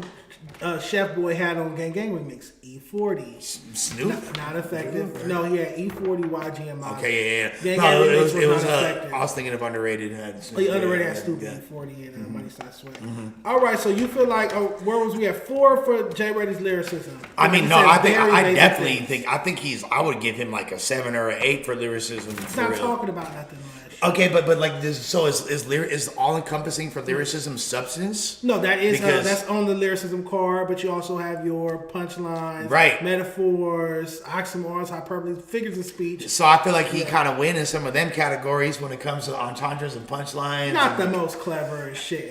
Not the most clever shit. Hey, not no clever shit. I don't Just some basic LA hood nigga jargon. It's a little bit more slicker than that. You talking a little slicker. He said on his song today called TV Dinner, he said my white bitch call me nigger. Okay, so I've not heard this record. Yes, it just dropped today. Beyond that, that's the type of stuff he's doing. Just even in the I Am Not a Regular Heme record, just like the in the police department, I have gallery, it's little slick punches like that. You feel me? Like cute bars. But that's better than a lot of these fools have. So where would you give that level of lyricism? That if it's not 4, it's definitely not higher than a 7. Okay, then I'll give it a 7 then. You feel me? I'm gonna give it a 7. Cadence 2. He got a cool cadence. He got a cool flow. He has a cadence that's jerking era. It's post jerking era cadence. I feel like it's his more like is one of my least favorite things about him is how the manner in which he raps, not his voice itself, but the manner in which he raps. That's why his flow's a 7, but his cadence is a 4. The pattern of it to me is very sophomoric. To me though, I kind of like it though because I feel like it's a reference to that Mac Dre, just like Fly. It's kind of simple. It's too simple. It's no complexity. It's no finesse. It's no masterfulness. I need ins and outs and oohs and ahs and just intricacies. Is that too much to ask for? Versus da da da da da da. So like the same shit. This is like the Jay-Z versus Nas argument because Nas is a dude that can take something very, very simple and make it sound complicated as hell. You feel me? Yeah, that's true. You feel me? Yo. Affirmative action. And then I'm harming, when I get the bomb and I'm bumping on, it's a pencil sharpener. You feel me? It'll be like the most craziest rhyme scheme. Okay. But it's about a pencil sharpener. Well, he got that from Rakim, but go ahead. Yeah, exactly. And then you get Jay-Z, who can take a really complex concept and make it sound super simple. He got that from Kane. Okay, there you go. Ain't nothing more than the sun. And exactly, neither one of those things is wrong, but it's a different technique. So I feel like Jay Reddy is doing complex things and simplifying it in a very user-friendly way, which we don't see too much in LA right now. Maybe it's just going over my head. Maybe I wouldn't say going over your head. I don't think it's going over your head. They're not hitting me. It's just not hitting me. All right, where else we got? What else? I also think that maybe it's like I love the Bay. You don't even fuck with Bay Area hip hop to that extent. I don't think so. Not the biggest passionate lover of it, or else I wouldn't be drawn to it. My brand wouldn't be called Day in LA. Right, and it's so. Let me ask you, how do you feel about the fact that right now there's a lot of rappers in LA that are highly influenced copying the EBK sound? Right, the Stockton influence and the Northern Cali influence is very prevalent in LA right now. I mean, the only reason I can't knock him is because EBK J-Bo went platinum twice. Like Boogeyman and the Fuck Everybody. Which is crazy that both those records are certified platinum. And then so if that's the only upcoming young guy, sans the Kendricks, the Tylers, the Dojas, that's getting plaques, of course you're going to see a trickle down effect. Fish rot from the head down, as I say. So that's what they're going to go for, not knowing that it's like there's a ceiling on that too. I'm not saying EBK J-Bo got lucky with that. Because I feel like the rest of the country was fucking with him to an extent. Right. But I don't think EBK J-Bo was. What I'm saying is, I think EBK was going to have to level up his sound as well. I don't think he's a 10 out of 10. If I were to take time to sit here and grade him, it's not going to be an A, is what I'm saying. I think my biggest problem with J-Bo is... like a Kendrick. Well, it's like difficult to listen to an EBK J-Bo project in its entirety. Because like after 5 songs of like... teenage black kids killing each other. It's like, all right, dude. Like, I'm check, please. It's excessive. It gets like a little bit. And I know he has different bags. He got his Pain Music bag. He's got it, But it's good to add to the conversation though, because at least they're not all copying Draco still. So now somebody else for sure. And yes, so it's another card to copy from. And it's ironic that their names rhyme because if they ain't copying Draco, it's EBK J-Bo. Okay. We will use that. Pig's foot Marco. Exactly. All right, let's do one more before we talk about the state of West Coast hip hop, which leads to what you were just saying. Give me one more. One more grade. The fact that a guy has won a Grammy and got a D is kind of crazy. Although I'm not saying that the numbers are necessarily wrong, but shouldn't a Grammy kind of like... That's why that impact score is an 8. That's high. Shouldn't it kind of be like a 9 though? I don't know if that's going to even really tip the scales either way. It would, and you were very generous with consistency, considering he hasn't dropped in several months until recently. That's not true. He put out 2. Didn't he put out? He put out 2 projects last year. Well, yeah, they were like, but then he also was like pretty much gone for 8 months. Yeah, but if you put out 2 projects in 2025 and I'm grading off that, 2 projects in a year is 10 of consistency, right? Okay, no, well, yeah, it's just like I'm learning more about like what constitutes the score. I also think my guy Player deserves a bit of a better score than a 44. RPG. The 44 is kind of crazy for Player. Is it? Yeah, Impact. I mean, bro, there's 5 in originality. But Playerways, okay, Playerways and G Money got a lot of these like. Now it's like super cool for these. They're catching on. They're getting trendy. They're catching on. But what's the big hit? It's beyond record though. It's like more of a lifestyle influence. Virality? Well, you have all these. What's up with like the fact that for a lot of young Mexican kids growing up in South Central, they're becoming Bloods and Crips. You know what I'm saying? Like I mean, whether it's positive or negative, it's still it is what it is. Okay. And I'm not saying that's because of Playerways or not, but he definitely is a face. Him and G Money are a face of that. No, RPG. Evo got on me. Yeah, Rich Paisas. You feel me? He got on me about that grades. I agree. Like I ain't gonna lie. Like I think Player deserved I think the influence has been, So where do you have him at in Impact? That's where I would give him a higher grade. I think based on what I was saying, that's like an 8 type shit. You know what I'm saying? Or like at the very least a 7, bro. I got Kalen for real at an 8. Yeah, and Kalen, again, damn near has graduated from this list by your standards. No, Kalen debuted He's been in 2018. Around. For real? I thought he's like before that. No, 2 For Real came out in 2018. So he like got 2 years left on this list. Yeah. Then he'll be out of here. And yeah, I agree. Blast damn near got to be out. Like, you feel me? Like, no, he didn't drop his official debut until 2019. His official debut. Yeah, like, I'm talking about TIU music. I'm talking about Blast. Yeah, it's interesting. Like the people that wind up getting recognition as opposed to not, as far as like, because like I get your standards and they make a lot of sense, but like I said, I guarantee you, I can show you some fools right now in their videos. And you'd be like, "Oh, this motherfucker deserves the spot." Is give me ridiculous. I started with that. Like, you started. We can go to YouTube. All right, yeah. Unless you think I'm gonna get flagged. No, I don't think you're gonna get flagged. So I was watching Nicky D interview. Yeah, no. Look at my boy Pistol McFly. This guy is the best rapper in LA. Has been what part of LA? He's from Watts. He grew up in the Nickersons. Okay. But he's not a member. You feel me? Okay. Pistol McFly, and like if you've been around as far as like the songwriting community and the motherfuckers know who bro is. Don't play my song with him. Yeah. No. Okay. So I graded this. I reacted to this video. That's He's ridiculous. But no, I want the Kendrick mediation. The Kendrick remix.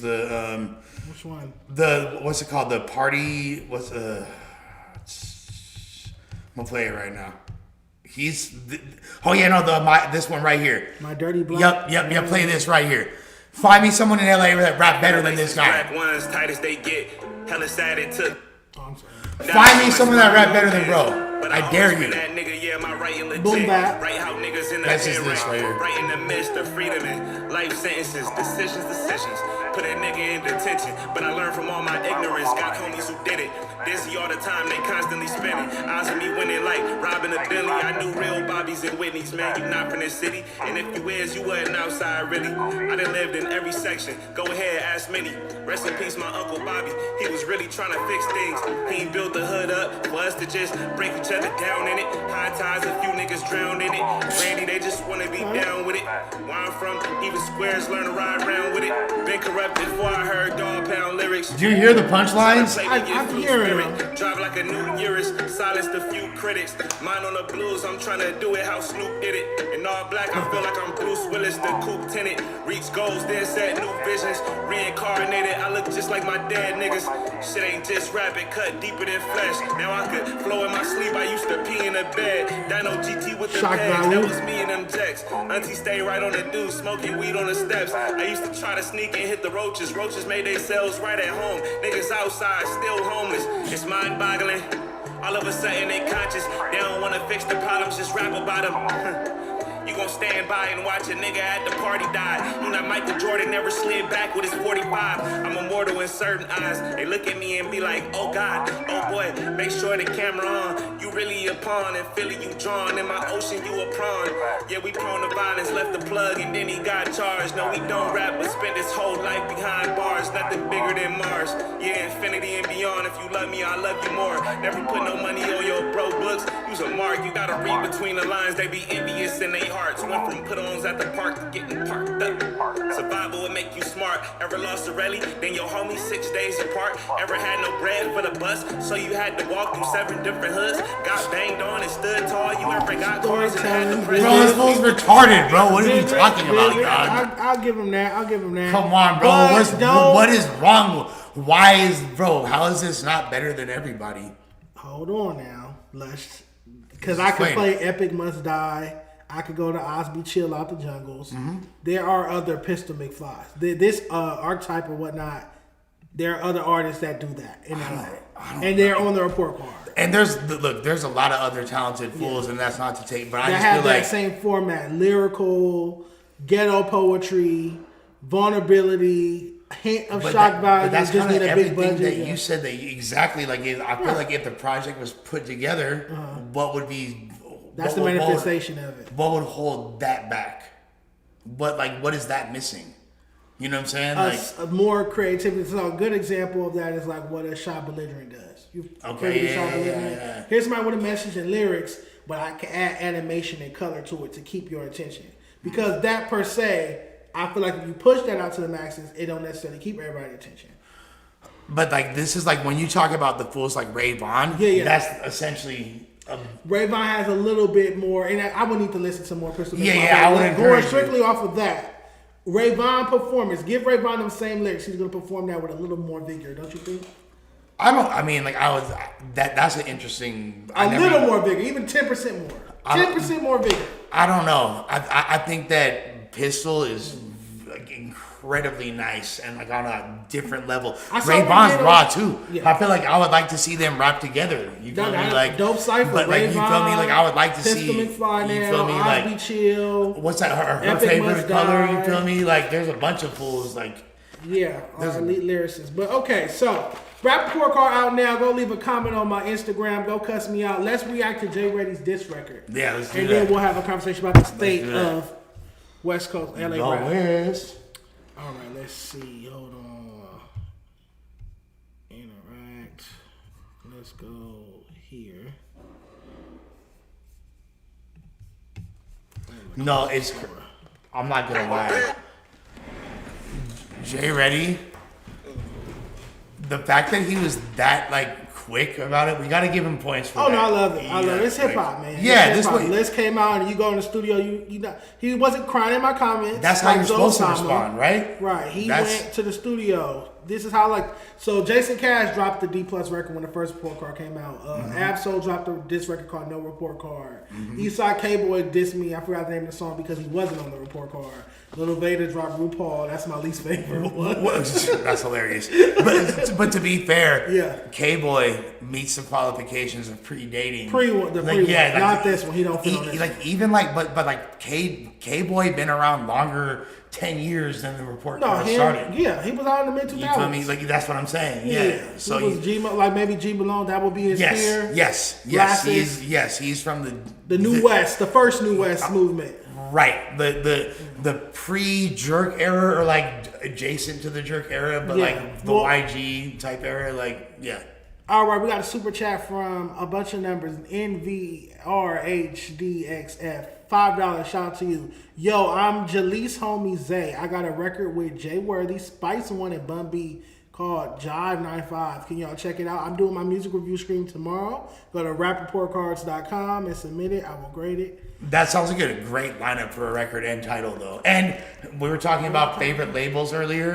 That he just said it right there. Jive, probably. All I know is R. Kelly. Who else was on Jive? No, Jive in the 90s was fucking E40, Too Short, Souls of Mischief. They had all like the Bay Area artists. Okay, that's true.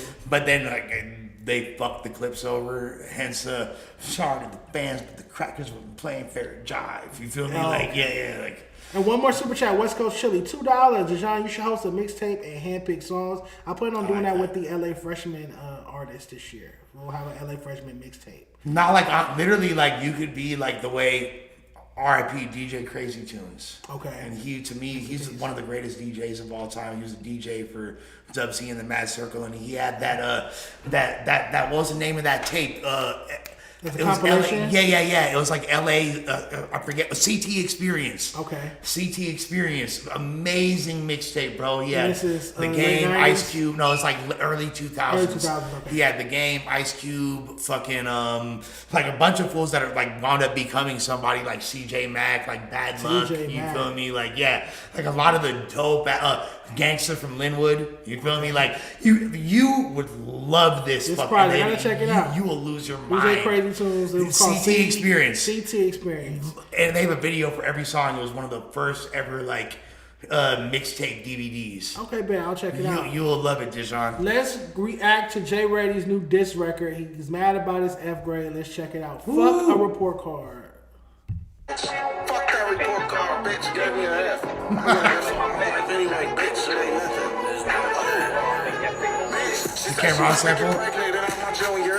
Bitch, she must be talking Junior Bacon. Told her I'ma fuck when I see you like I'm Fantasia. That nigga Dottie was dissing, how can you blame us?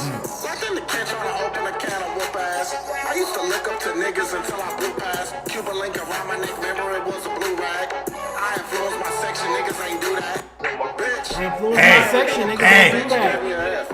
I like that bar. He's making open a can of whoop ass, little cheeky bars. And here's the thing, he is I feel like, and that's not to say, because there's been factors in the rap game from the hundreds for many moons. Absolutely. You know, going back to Dub C, fools don't even know the one. If you know one, like he's talking about 111, all right? 11. People didn't know that, but I feel like he's making it really. He's one of the people that's really Rich V8. He making that like a movement. He's pushing it without it being super disrespectful or offensive to non-affiliates or people from other sides. And at a time when there's a lot of politics involved going on in that side of town. It's definitely palatable. Yes. It's innuendo of it, but it's not flagrant, is what we're saying. Right. Yeah, I like that. But what you don't like is the cadence that we discussed, because that's he's leaning into that cadence heavily. Leaning right here, there. it doesn't like it's giving Blueface. It's giving, to me, that's giving Blueface. That's funny that you hear Blueface. You don't hear no Blueface in Jay Reddy. I don't think there's any Blueface in Jay Reddy, and I love Blueface. I think that he's. It's just a bunch of lightweight-ism. Tangential lightweight-ism. So I think that the we're both what we both hear is the influence that influenced Blueface. Okay. Because Blueface is like an ism adjacent rapper, right? Yeah. Like, you know, like, or at least, you know, he was rhyming with Almighty at the time. You know what I mean? And like a lot of people compare his flow to Sugar Free. Yeah. And, they come from the Sugar Free. I think they're both from that. You can trace all of them back. Yeah, to and I'll Sugar even Free. and even though I don't think Draco was influenced by Sugar Free, like he's still put in that category somewhat. I got Draco close to the 8. And I told 8 that when I did 8's podcast, Gangsta Chronicles, last year. I told MC8? Yeah, I told 8. And 8 said that his son told him that. His son came to him like, there's a rapper out there that has a little bit late night hype. If you go listen to Late Night Hype, you're going to hear a smidget of Draco's delivery. Now, I love MC8. Mm-hmm. Like that's who one of the people that I was influenced by. Okay. I'll say that with him, like he influenced a lot of the Florida SoundCloud rappers that you would never expect, like Space Ghost Perp. Okay. Got so much of his cadence, the way he delayed the end of his bars. It'd be like a half a second after he's a star. That is how he that's the whole MC8 cadence right there. You know what I'm saying? Like, and the MC8, offbeatness. but it's the emphasis on the last syllable. And anybody, MC8 himself will tell you, yes, that's my style. That's how I rap. That's one of the things that I brought to the game. Okay. But to me, so the only person that Draco ever said that he was influenced by was, he said, I used to watch battle rap, and there was a battle rapper from Stockton named Cocky, and I like how he would say very disrespectful things in a calm manner. So he's on record. Yeah, this is like on, like in interviews, on video. Like, so Draco never stated like an actual influence. For real, other than like he watched like random underground fools and battles and shit like that. Yeah, like, I can't. Shouts to Cocky, that's the homie. But if I had to put Draco under OG rappers card, I would put him under 8, and I would have the Blueface under Sugar Free. And that's, you know, I'm definitely not mad at the Blueface under Sugar Free, but like I don't really see the Draco MC8 thing like that. When you think about Draco's whole get down and character, isn't that closer to like CMW and what MC8 was doing? Like everybody else is Sunshine, Gangsta Boogie, and we not dancing. We sliding around our low rider, drinking 40s, looking for ops. I like that. And disposition. But here's the difference. MC8 is from Tragnu. Oh, he's a gang member. You feel me? Draco's whole thing, he's the first guy. Like, I'm really from the streets, I'm with the shits, I'm outside in LA. Nah, I'm not from a gang. What's happening with it? You feel me? Okay. To me, that was a huge part of the allure. Because MC8 was clearly a gang member. You know what I'm saying? Like, and although, like, when you listen to I like the way you cited the Confidence Most Wanted. Because, Blue Tape. Yeah, when you listen to early CMW, you're like tired of the what's it called? One Time Gappled Him Up. You feel me? Like, that wasn't like. That more is like Compton youth music. It wasn't necessarily unless you know, everybody's going through that, so it's applicable to Right, but then by the time We Come Strapped came out, we know. We know. Once he started beefing with Quick, we definitely know and where got he's from. And got, you know, I love 8, but definitely lost that back and forth. No, he lost that beef. We spoke about that on the podcast as well. You know, and like I said, like 8 end up signing a Who Bangin', end up signing Mac 10. Right. It's super funny because MC8 definitely deserves. That's why I'm so glad that at least he got that look on Good Kid, Mad City. Yeah, and that Kendrick gave him that. Like, well, two guys that fucking influenced the fuck out of Kendrick, MC8 and Draco. The second one is a conspiracy that is hard to prove to his fans. They don't want to hear it. You can put the record side by side. You can put a Draco record and Hey Now or whatever the record off GNX was, and they'll still act like, no, I don't hear it. I don't hear it. I mean, I'm giving up on that trope. No, like there's no denying it, especially when you have when you have TDE affiliates like MacWap being like, of course he was tuned into that frequency. Yeah, he's influenced. Like, well, that's what the concept of GNX was. There's no way that you could pull off a GNX without tapping into the spirit of Draco. Because to me, what it came off as, I don't know Kendrick, but it came off as, I want to make a project that sounds like LA today. Not LA in the 90s, but LA today, and try to put on these upcoming LA rappers. There's going to be a special tape that come out. Mustard go producing. Yeah, all the rappers. Was he psychic? Was he clairvoyant? She clearly was. A prophet. Yeah, that was a very prophetic statement. Yeah. He was not wrong. It happened. That is true. It and when I happens. saw the clip, I got goosebumps because, maybe he spoke it into existence, manifested this GNX project. So, to me, if I was Drake, that was the biggest misstep. If I wish I could have been around Drake to tell him, all you got to do to really swing the time. The talk to me video. Man, if you just say it, all he had to say is like, we know the truth. Shout out to Draco. And actually do the video because that would have actually propelled the record. Okay, and Recipe Draco, Talk to Me is not the best record. No. It's not. No, it's not even like, I don't even have it as a top 20 Draco record. It's just a dope moment that you got to work with Drake and a cosign, but I feel like that record could have been better. No, I feel like that's the best Drake feature, but I'm hearing that it was a Drake song that Draco just got a hold of and hopped on. Well, no, so basically, per my understanding, Draco came home and he had that sitting in his email from Drake, like, hey, here you go. You know what I'm saying? Like a gift. Yeah. Okay. So not the best record. But just he allowed you to he cleared a record. Right. You know what I'm saying? It's on his Spotify. We got a $5 super chat before we start our state of West Coast hip hop conversation. Don't think y'all can play it, but check out Yellow Hill. Shout out to Yellow Hill. What does that say? Hit Town, Jay Worthy, Sugar Free, Vice City. Thank you for the $5. Shout out to Yellow Hill, man. All right. Yellow Hill, man. So we're talking about GNX. Do you feel this is how we should start the state of the West Coast hip hop or state of LA rap conversation? Did GNX revive or save LA rap? I know it's redundant or rhetorical to ask, did it help it? Of course. But did it save it? Did it revive it? Did it bring LA rap back? Here's going to be a hot take. I think it did. Okay. I think it actually gave a lot more legs. Like, I don't think right now you would see Lil Yachty and Concrete Boys doing like their entire imaging, wearing Ben Davis and like Dickies, looking like West Coast throwback. If it wasn't for there was like a little bit of push from the Kendrick stimulus pack. I feel like stimulus pack. I feel like that kind of revitalized people's awareness of our culture. Oh yeah, there is that part of the country over there by the ocean that helped define this entire culture and half the trends that the entire nation to this day jocks. Yes, it did come from over here. Is it a slow burn though? Maybe I was expecting it to be instantaneous. Maybe I was expecting the artists that were featured on GNX to have hit records a year and a half or close to a year and a half later. Am I wrong for wanting that? I don't think you're wrong for wanting that, but like at this point, there's very few hit records in hip hop. Period. If we're really being honest. Let me scale it down.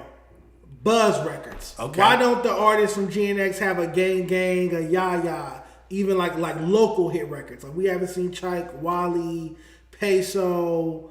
We haven't seen Hitta J3. Hitta J3 was featured on Gang, correct? Yes, that's not his record. Like where are their Gang? Where are their Ya? Where are their Soak Cities? Where there's like, even though Soak City was a bona fide hit record. I think that, like I'll say again, give props to AZ Chike, although he might not have had the hit records since then, he's executed at the different developmental phases and milestones of his career as far as having great performances and Rolling Loud and Camp Flog Now, all that. Like Paris Fashion Week. I think right now it's AZ Chike's turn to either make a fire ass record or don't. Yeah. He's on the clock. He's on the clock. Well over a year. He dropped the What 2 Times record that I liked. Game Time that I liked. I did not like Hit a Nerve. So we have these 3 singles from him last year. Promises of an album, but no album materializes, no standout record. Ed Camp Flog Now, he previewed a collab produced by Pharrell. Collab with Pharrell or produced by Pharrell, and supposedly there's the title of the creator record. We saw that photo of them in the studio together. But nothing has come out, nothing has materialized. And I feel like if it was 6 months after GNX drop, cool, be patient, Dejon. A calendar year after GNX drop, cool, be patient, Dejon. We're going on a year and a half. Yeah, it's definitely, I would say he's got 6 months. He has. I got the 3? summer. The summer. Yeah. So yeah, you got till summer to drop your project, Chike. If the summer passes and Chike don't have a project, I feel like the GNX thing was for naught. Now, so Wally is now signed to, like we said earlier, Cactus Jack. Yeah. They haven't really done the best job of breaking artists other than Don Toliver. But that's a major break. That is a huge break, Yeah. and he's, not only is he breaking Kali Uchis, open, which is an incredible feat in and of itself, but that's an ancillary feat. But go ahead. but I'm gonna take ancillary feats, but he's making. I got an ancillary feat fetish, but he's actually making a really palatable records that are actually resonating beyond the scope of hip hop. Yes, we haven't seen. Crazy, yeah. What was it? The Sofago dude. He was supposed to be like the king of the underground. Up Yeah, next. that Foursome record he had was going crazy. Yeah. That was he was supposed to be like Playboy Cardi type shit. He's on the Octane though. He's on the downtown. Yeah, for sure. But like nobody else since Don Toliver is really from Cactus Jack. Yes, they dropped the compilation last year. Wally's on the compilation, but that record didn't stay. He also dropped a record with Roddy Ricch that I did not like because it was too flexy. Like it wasn't. I'm like, you got two bluesy soul like singers from Compton, and y'all over here making a song about how rich y'all are and your watches and your cars. Right. Why don't y'all make something that's slow and heartfelt and that just like the voice of the streets, voice of the city, like an 03 flow. You know what? Street ghetto ballad. Dude, and beyond like Wally, this is the best advice, and you hit the nail on the head. This is what people should have been telling Roddy Ricch for the past several years. Yeah, since excuse me for being anti-social. Literally, because why did we love Roddy Ricch? Because of fucking Die Young, songs like that. Blues, it's the blues. Yes, I hear the folk music. I hear the blues. I hear the Compton Farms. Yes, I actually hear the ancestors. Oh, you're cooking! I hear the ancestors of the music, like the Great Migration out here. I hear that in Roddy Ricch. I hear that in Wally's voice when he does or bopped in the Balabasses. When I hear that bluesy music, even in Greedo.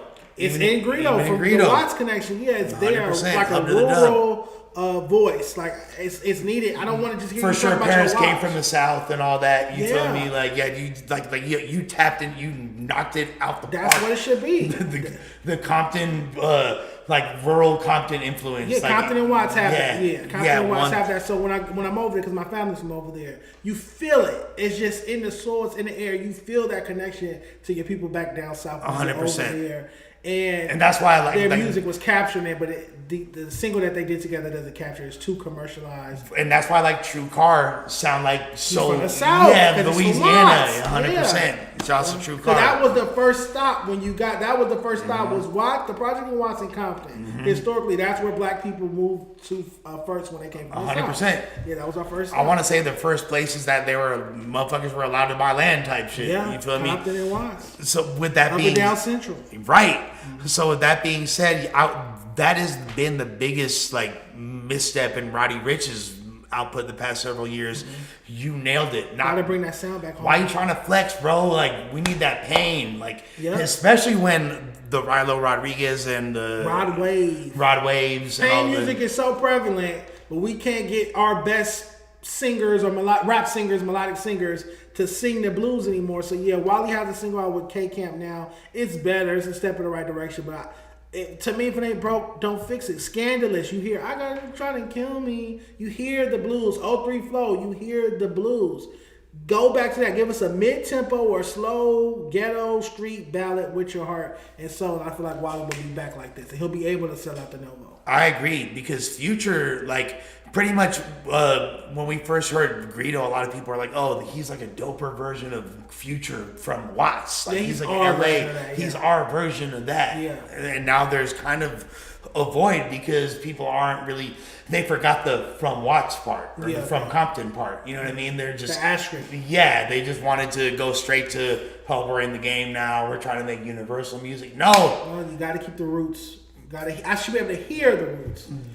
That is like the best assessment I've heard on fucking Roddy in a long time. Think it applies to Wally. It For applies sure. To it applies to all those guys. C4, all the melodic singers from Compton. 100%. All right. So GNX, you feel like it is like a slow burn. It is slowly reviving. Well, if it wasn't for that, like I'm not gonna say it. That's an interesting thing. Did it revive LA rap? Well, it definitely gave us more time to try to. Brought us some time. It definitely bought us some time. Okay, the Pop Out and GNX brought us some time.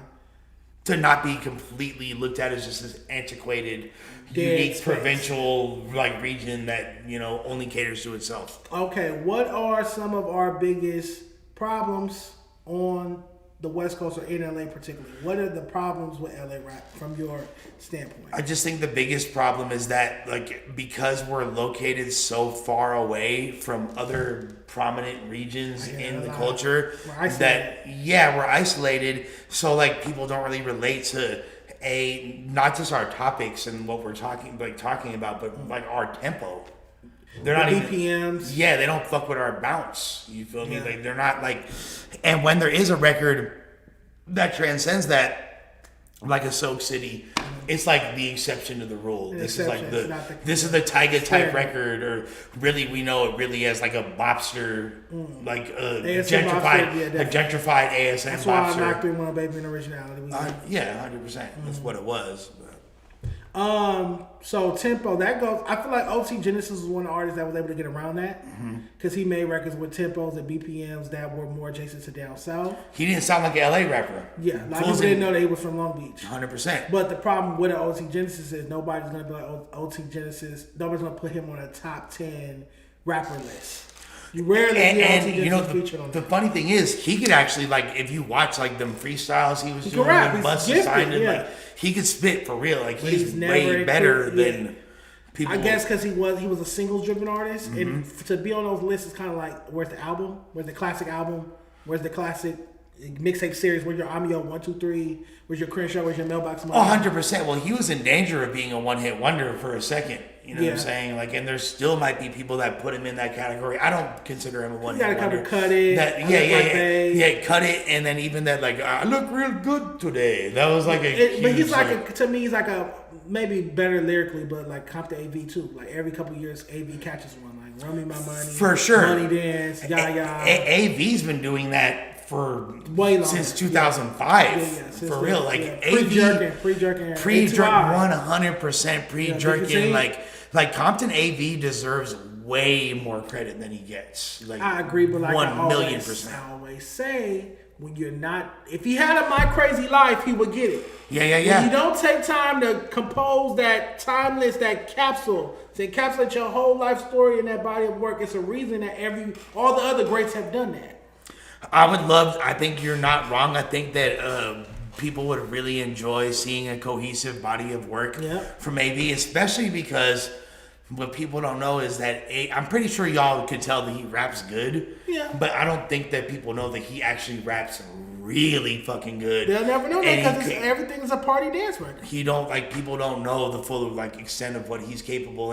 Because he'll hit up the homie Disaster or me, and every once in a while, one of the homies from Crack City, and show us what he's This fool can rap if he wanted to, he could be with them Vaughn so he's dumbing his sound down to go viral. 100%. That's what True Car said. True Car said that LA rappers feel the need. I'm not a rapper, so I wouldn't know. But True Car said LA rappers sometimes feel the need to dumb their sound down to get LA natives to move. LA people want to dance, or they want it simple. He said we have to simplify our lyrics. Do you think that's true, or could that be a problem? It is, and I think it's really what AV has done and continues to do is very impressive, considering it's not that many people that can actually grow up in the trenches of South Central, and actually from Compton, what I'm saying, from the east side and all that, and still not still have support of the hood, but not be too political. You know what I'm saying? Not getting caught up in bullshit. People that know AV, what neighborhood he grew up in. Okay, what I'm saying? Where if he was a member, he would probably be from this community. You know what I'm saying? But he got still, even though he grew up around Crips, he still got the Pyru supporting him fully. Yeah, he can do songs with whoever he wants to do a song with. He do songs with anybody. I remember one video he had back in the day where he had Crips, Bloods, and Hoovers, and he's dapping them all up, and they all I don't see too many people with the ability to even do that, especially because a dude like Kendrick can do that, but it's you're a huge superstar, and you're talking about somebody more local. Yeah, without the same I don't know. So to me, that's impressive. But we got a $5 super chat from Big Boy 12345ish. Shout out to you for the super chat. Okay, what are some other problems? So we're on a musical island. Mm-hmm. That's one. I think they're dumbing down their sound. That's two. I think that this has been like a huge thing in California because we're talking about the problem with West Coast rap overall. Yeah. So I feel like the Bay Area is very innovative as far as like creating new styles and sounds and trends. Okay. And then LA mass commodifies it and kind of like waters it down to a degree, but makes it palatable for a mass audience. Industry. And it's kind of we're seeing it happen potentially again with the whole EBK J-Bo thing. Now I know. But give me an example of an LA artist that is commercializing it. Okay, so thus far we haven't seen it, but there's a lot of like Gotti. Yeah, exactly. So there's a lot of LA artists that are definitely drawing from that repertoire of influence. He's garnered well over 1 million monthly and Spotify listeners. Pay Gotti is fire. I think Bro is dope as fuck. But that was the first time in LA I heard people talking about sliding on the suckers, quote unquote, and drop low, brother, drop ski, like using slang words. That his Trenches project is dope as well. Yeah, I fuck with Pay Gotti. I ain't gonna lie. For being on the Kai Cenat, what was Mafia thing? Yeah. He went viral for that, and from there, I looked up and his Spotify listeners was over 1 million, just like that. So. And he deserves it. And I think we're gonna start seeing a lot more from him. But that's kind of like another example of Northern Cali not like having only the ecosystem for the independent scene and not really knowing what to do to really capitalize in an industry context with because even like look at J-Bo, now bro's incarcerated, he's started a lot of these styles that are can't capitalize from it. Was on his way to the Double XL freshman shoot. Well, I don't know why he was driving, but he was on his way to the shoot. And then you also, because previous to him, Slobey, R.I.P. Slobey, R.I.P. Briss from SAC, like SOBRBE had it, but they broke up. SOBRBE, like there's these people were all very, and now Mozzie kind of like the last one left who's NorCal, like he's dropped the project with SCG. It's getting mixed reviews. And yeah, exactly. Because we've been waiting for that Yo Gotti stimulus pack for Mozzie for a fat minute now. CMG, so we've been waiting to see what that entailed. Now I know we got incarcerated at the apex of that, so it kind of halted the momentum or whatever. But so let's go back. We have the first thing was we're on a musical island. Mm-hmm. We have our rappers are dumbing their sound down to make dance records, i.e. Gang Gang or i.e. Chef Boy rather. Have you heard Pesos? Have I heard? I know Pesos. No. You know the Chef Boy record with E40 Pesos. Oh yeah. What's your take on that? And did you ghostwrite it? No, I did not ghostwrite it. Okay, but no, I did not. No, I think that like that kind of goes. E40 is one of the OGs that's actually cool. That'll fuck with the up and comers. Give them an opportunity. You know what I'm saying? Like that's why like E40 actually cool. You know what I'm saying? So like, and that record's not cool. Like. Yeah, I'm not saying that was the best. Like, I think that's more for Chef Boy a cool accolade to get one in with like that. You feel me? But like, make a lot of cheese, make a lot of pesos, go get your dough. Like it's like that's the type of shit. Automatic F, mind you. Automatic. Well, the thing about Chef Boy too is like that record had a lot of features. We didn't get to really see. I think people want to see who Chef Boy is as an individual more. We want to see who he is. I think that he would have to express himself deeper in his music. It can't just be a dance record like like that record with RJ and G Perico. It's a dance song like Instruction or She Like It Nasty. Right. Like it's very shake it to the left, shake it to the right dance. Instruction music, and it's like, no, where are the records? He dropped the whole project called I Am the Summer, but like even when YG dropped My Crazy Life, he had Meet the Flockers, Me and My Bitch, I Really Be Smoking, Really Be Drinking with Kendrick. You get what I'm saying? Like, I just feel like Chef Boy's music is very sophomoric and immature, and we were talking about how old is Chef Boy? Chef Boy is well into his 30s. Rappers call me all the time like he's too old to be making that young style of music. Chef Boy is in his mid to late 30s. Okay. You get what I'm saying? It's not like he's like fresh out of high school or early 20s making that style of music. Like, that's kind of impressive though that like an older dude was even able to make a song that resonated to that degree. No, because when I was growing up, it was Joe Moses. Joe Moses was older, but he had Go Bitch, Going Crazy for Us Young Kids.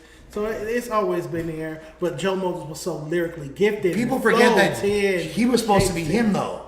He was like Joe Mo was next in the West Coast. If he didn't have like the T.I. Right. Paranoid diss the Tiny that got him took off Paranoid because of that. If it wasn't for that, I think bro was probably going to be Joe a big fucking star. Because he had the gift, the sound, and to me, he's the forefather of ratchet music. He took what the kids was doing with jerking LA ratchet music. Ain't no pussy good enough for me to go raw. Yeah. Unless Rihanna City out with a thong on. She could fuck Drake, Chris, and Meek Mill. Tell me, give me the pussy after you're done with them. What? Joe as soon as I heard that, I was like, I like this guy. No, Joe is that guy. Joe is that guy. However, I feel like when he got a second chance, he signed with Atlantic Records. He did a record with Future. Instead of making a club record or even a lady record, what does he do? He make a record called Bracken and have Future in the 50s with a bunch of red rags, and that record goes nowhere. It's a waste of a Future record. I don't want to take Future to the hood with a bunch of red rags and make a street record. If I get the Future on a record, I'm Joe Moses, the king of ratchet. Yeah, I should be making a strip club record that can play down south, right? Yeah, make it past Arizona. That brings us to our next point. Why isn't LA music making it past Arizona? That's one of the problems. Well, because on the other side of Arizona, you got a state called New Mexico, who is pretty much the amalgam of California and the state directly to the east of that called Texas. So once you get, like, you're becoming Texas adjacent at that point. But yeah, some artists can do an Albuquerque date, but that's it. So maybe not past New Mexico. Maybe I should change that. That's why can't our artists do shows? Normally when you see rappers go on tour, like if we look at Ralfy's tour dates or anything like that, excluding maybe a Shoreline Mafia, normally when we see our LA rappers go on tour, it's Seattle to San Diego and as far east as Albuquerque. If they make it that far, a lot of time they get stuck in Phoenix. Maybe Salt Lake City, Denver, Colorado. We'll do Denver. They'll do like Bozeman, Montana. That's probably the furthest east. Boise, Idaho. Yeah. Or if you're from the Bay, you definitely go and do Kansas City. You probably but that's kind of where it ends. Yeah. They can't get past OKC. They can't get past the Mississippi River. Yeah. It becomes a little bit of a struggle. I think that because that part of the country really doesn't relate to our dialect, our tempo. They really are not trying to hear our type of music. So that would, to me, the only reason I feel like that means that it implies that there's something wrong with our music because we like Skilla Baby from Detroit, the Rod Wave concert at the Crypto Arena. Rod Wave's from Florida. A Florida artist can come out here and perform in our biggest venue and sell it out, but we can't even do a 500-person theater show in Florida. Do you get the 100%, 1,000,000%, and I think the Detroit conversation is a really interesting one. Or because, Michigan, rather. Yeah, the Michigan conversation, rather, because they essentially have like a lot of what's the Boss Man D-Lo sound and like the Florida sound of the moment is like basically V's and Skilla Baby adjacent production. It's a little more club friendly to me. It's a little bit more club friendly. It's a little more club friendly than a Michigan record. But it's very derivative from I hear it. Definitely and we were actually talking about this on on No Jumper earlier. I would say that like it kind of traces back to Yachty doing the whole ATL to D. Exactly. Starting with that T Grizzly song and then his entire tape that he wound up doing. Bridging the South and the Midwest. Yeah. Okay. So it's just interesting because the Detroit sound is so similar to ours. Yeah. It resonates significantly more than we do. Like those artists, like the Visas and etc., they're gonna get play in all these other places. So maybe if we saw LA or West Coast rapper do a joint project with an artist from down south, or do a joint project with an artist from Michigan, or both. Maybe that'd be a step in the right direction. For sure, I think we got to be collaborating because, like, even if you look what became the trend with the drill rappers, because like it's weird for drill rappers. Because they can't really collaborate with a lot of fools in their own city because a lot of them, like half the people are going to be their enemies and it's going to get weird, right? Yeah. But you would see like Vaughn off 1700 doing songs with fucking Kyle Rich and like the popular drill rappers from New York, or he's doing songs with fucking EBK J-Bo and songs. So it's like the different, you know what I mean? Like the subgenres of drill. The different cities they were collaborating. So I think that's kind of, it's very important. I would love to see like a Jay Reddy do a tape with, you know, someone like One Up T or or Babyface E, one of the cracking fools from Detroit right Michigan. now. You know what I'm saying? From Michigan. I agree. That would be awesome. I think that would fit. really make people really. Yeah, that'll bridge the gap. So okay, you know I think got a solution in there. Any other issues we have? I feel like, I mean, obviously, some would say my claim to fame would be getting on LA radio for not playing enough LA rap or having enough black DJs, but that was 5 years ago. I was making these claims. Yeah, it's kind of even more redundant now than 100%. Yeah. But at the time, I felt passionate about it. I don't give a fuck. But yeah, I don't think you're wrong though about any of those takes. Like that, definitely. As far as like, now obviously, like LA is a predominantly Latino city. Is you know, it is what it is. I never said fire any Hispanic DJs. I said hire more black DJs. I don't disagree with that. I'm on record saying that. Yeah. But I also was saying I think it got lost in the sauce. I'm also saying play more LA rap music. Right. Well, the thing is this, because and then people will be like, "Well, we have K-Day. K-Day's playing DJ Quick songs from 30 years ago." And I love it. I love when it K-Day comes on a Sunday. You feel me? I'm driving down Van Ness or something like that. But I'm talking about like they're not even playing. Rappers. They never even played like RJ like that. No, you know what I'm saying? Like they never played Draco. Like and those that. are like, oldies now. Yeah, exactly. Like, I've never heard Mr. Get Dough on the radio once in my life. No, I've never heard it in Drop my the life. ball. Drop the ball. I've never heard fucking like RJ and Schoolboy Q at Henabito. That could have been like that was like a national hit. You didn't like that? I thought that was so good. I like Blammer off Mr. LA. I like Blammer. Man, there's choose a RJ record. Okay. Your choice. Yeah. He had several that could have gone. That was RJ's whole thing. He was a street ratchet rapper that could make radio records. And rap his fucking ass off. And the whole package. The whole package. Yeah. Like you could compare like skill set for skill set. You could put RJ up against a lot of these like top-notch, top-tier lyricists from the East Coast. He's Benny the Butcher. He can still hang with them. He can hang with them. Yes, absolutely. And make a club record when they can. Absolutely. All right. So radio, lack of support. I feel like. What else? What are some other issues? I think obviously like, and you know, again, this has been mentioned several times. The politics preventing gang politics. Yeah, gang politics. You know. Yeah, but it's like, okay, when I was coming up, an example of that would be YG and Nipsey working together. So even though they weren't direct Osborne, we still had a Blood of the Crip doing music together and talking about doing a whole album together. And we never in each other's videos. And we never got that Nipsey and Schoolboy Q song. That was so, which would have been so impactful in 2013. You know, it's right there. And we even saw them like dap each other up and meet each other and like show each other love. And they never got on wax. They weren't able to because of politics. Yeah. So I think things like that definitely make it. It's unfortunate. Okay, put it like this, bro. When we talk about rappers from the GNX project, you have a guy that's fighting a fucking body. Young Threat, yeah. That's another fumble. That's another fumble. Bro, that's insane to think about. You got the alley-oop. You got a song with the biggest or one of the biggest rappers on earth, and you don't follow it up with a hit or a big project. You follow it up with an alleged body. Yeah, and I'm not saying he's guilty because you know, like I'm assuming he's innocent. Free that man. You know what I'm saying? Like, but at the what's crazy is what he's alleged for catching that case is.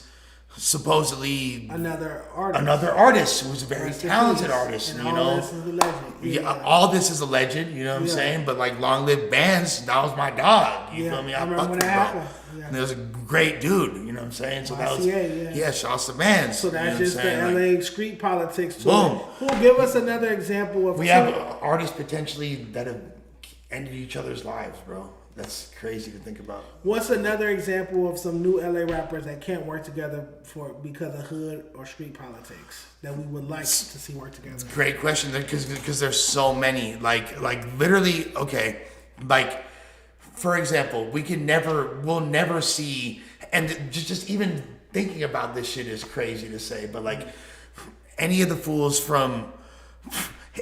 Think about how blatant it is. All the fools from ASM, they can't work with entire communities. You know what I'm saying? Like per their name, per their acronym of their name. Yeah. You know, all like the Hoover rappers that are, you know, like I think the Grinch Walk kid just got locked up. You feel me? Jap 5, like all them came home. You know, they're never gonna do songs with fools from certain people. Yeah, like and those who's really talented before the whole controversy and them getting locked up. Obviously, Baby Song Gorillas in that same company. You wouldn't see them working with a lot of. They did a project with Big Sad, Guns and Butter, but that's it.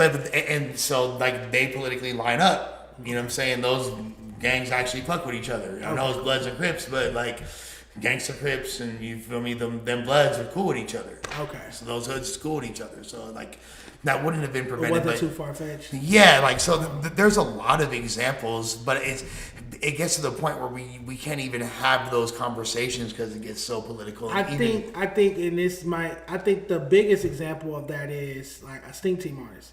For if sure. you're a Stink Team artist, you can't work with a lot of people, or a lot of people won't work with you rather.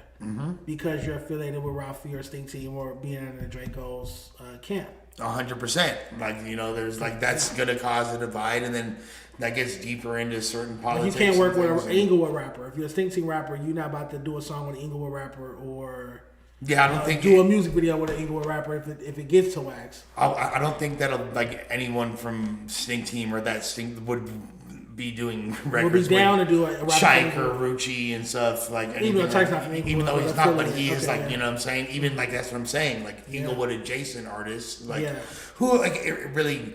When it come down to it, we're part of the beef with Draco and things like that, and we're targeted on records and things. So it's like the Inglewood record. Yeah, exactly. But what's also interesting is he has records with those guys from before, predating, with Sean Mack. You know what I'm saying? So Mac Rucci. Right? Yeah, exactly. Yeah. So.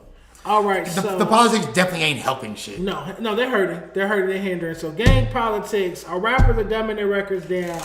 We're on a musical island. Radio won't play our records. I want to throw in that I think these producers are beat makers and the sound itself. We talked about BPM. The beats suck and the song quality sucks. Are there any other hindrances in LA rapper? Is that pretty much it? I think, again, like when we talk about the musical island, I think like an additional point to make based on that is the fact that we don't even see LA and the Bay functioning with each other the way that we should to really maximize. Not as much.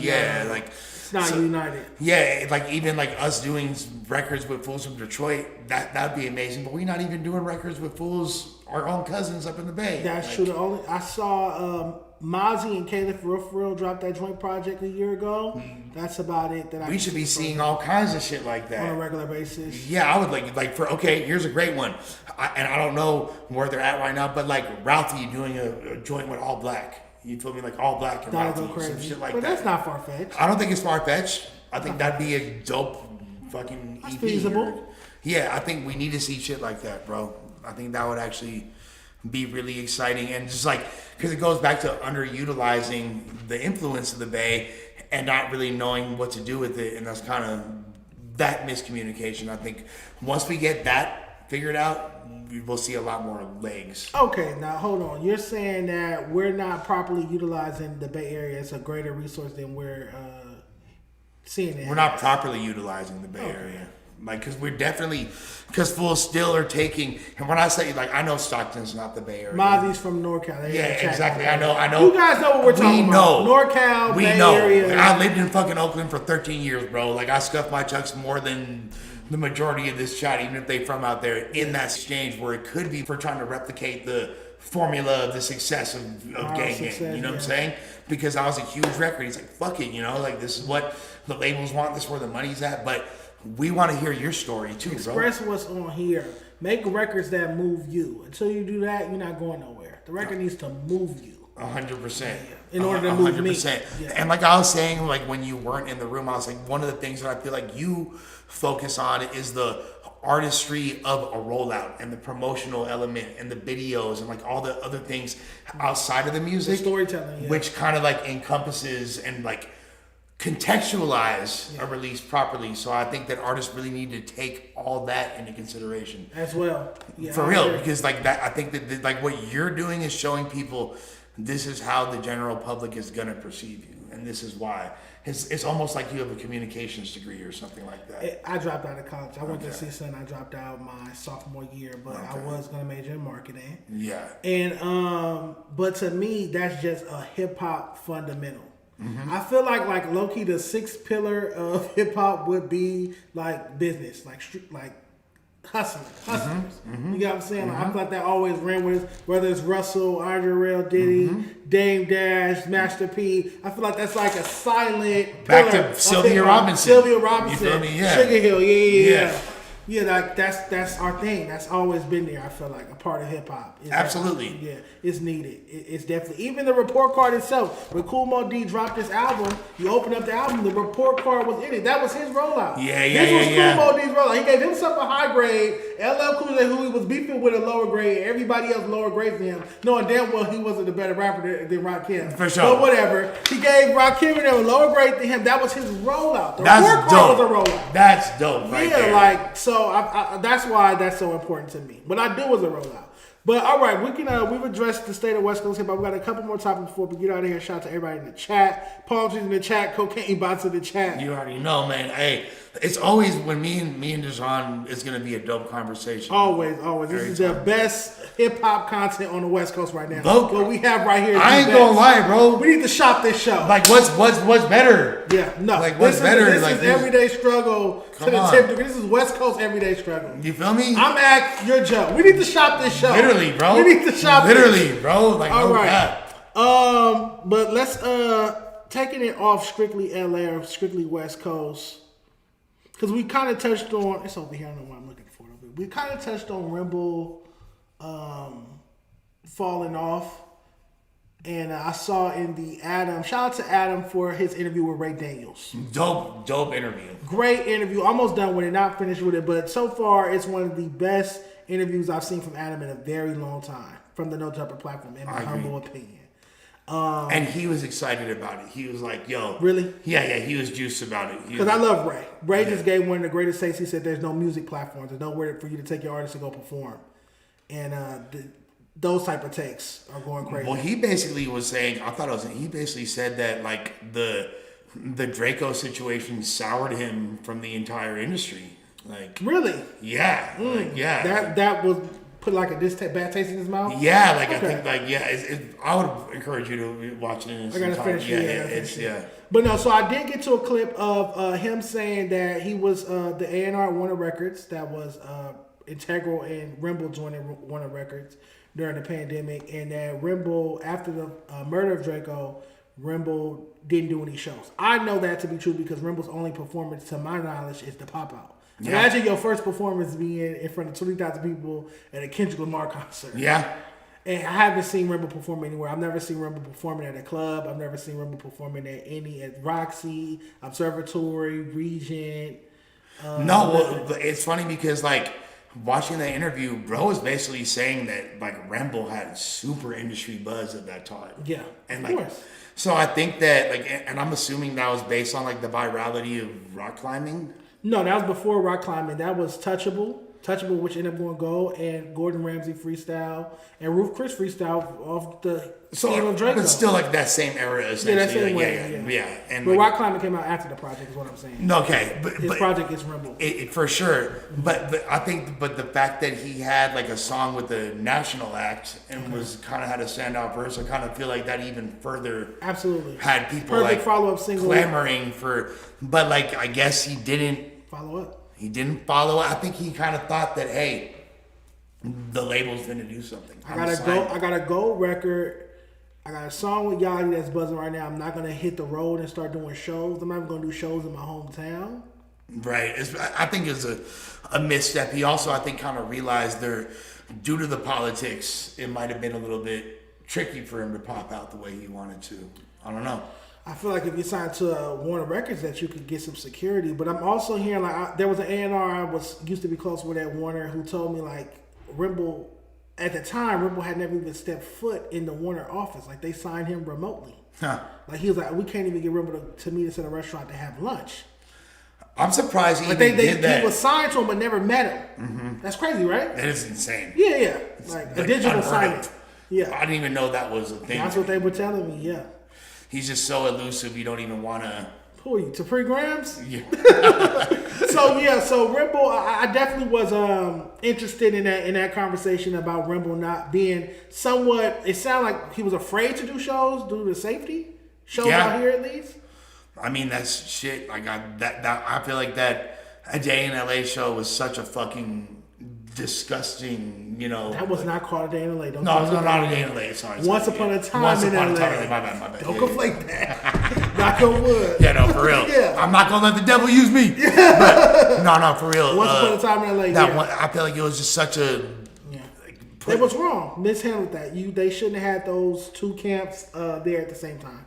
And just like it just left a really bad taste in everybody's mouth as we're doing.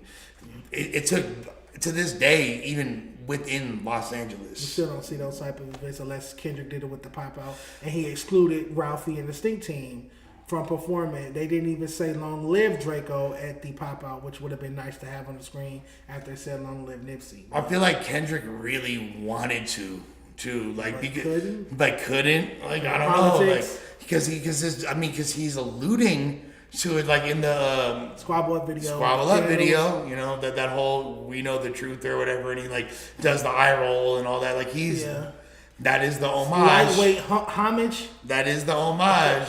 Like Boe Jackman asked me to show my hands. He said, accused me of caressing your thighs. I'm not touching Lush. Hey, why do you think the pause lasted so long? All right, let's get to. We got a couple more topics. Did you see Lil Yachty's take about Sugar Hill Gang on Bootleg Cash? Sure did. All right, let's react to that. I have it in my DMs. So there's only one thing I think he did wrong in that entire thing. Okay, let's. But we can watch it first before, but I'll tell you once we watch it, because not all of it.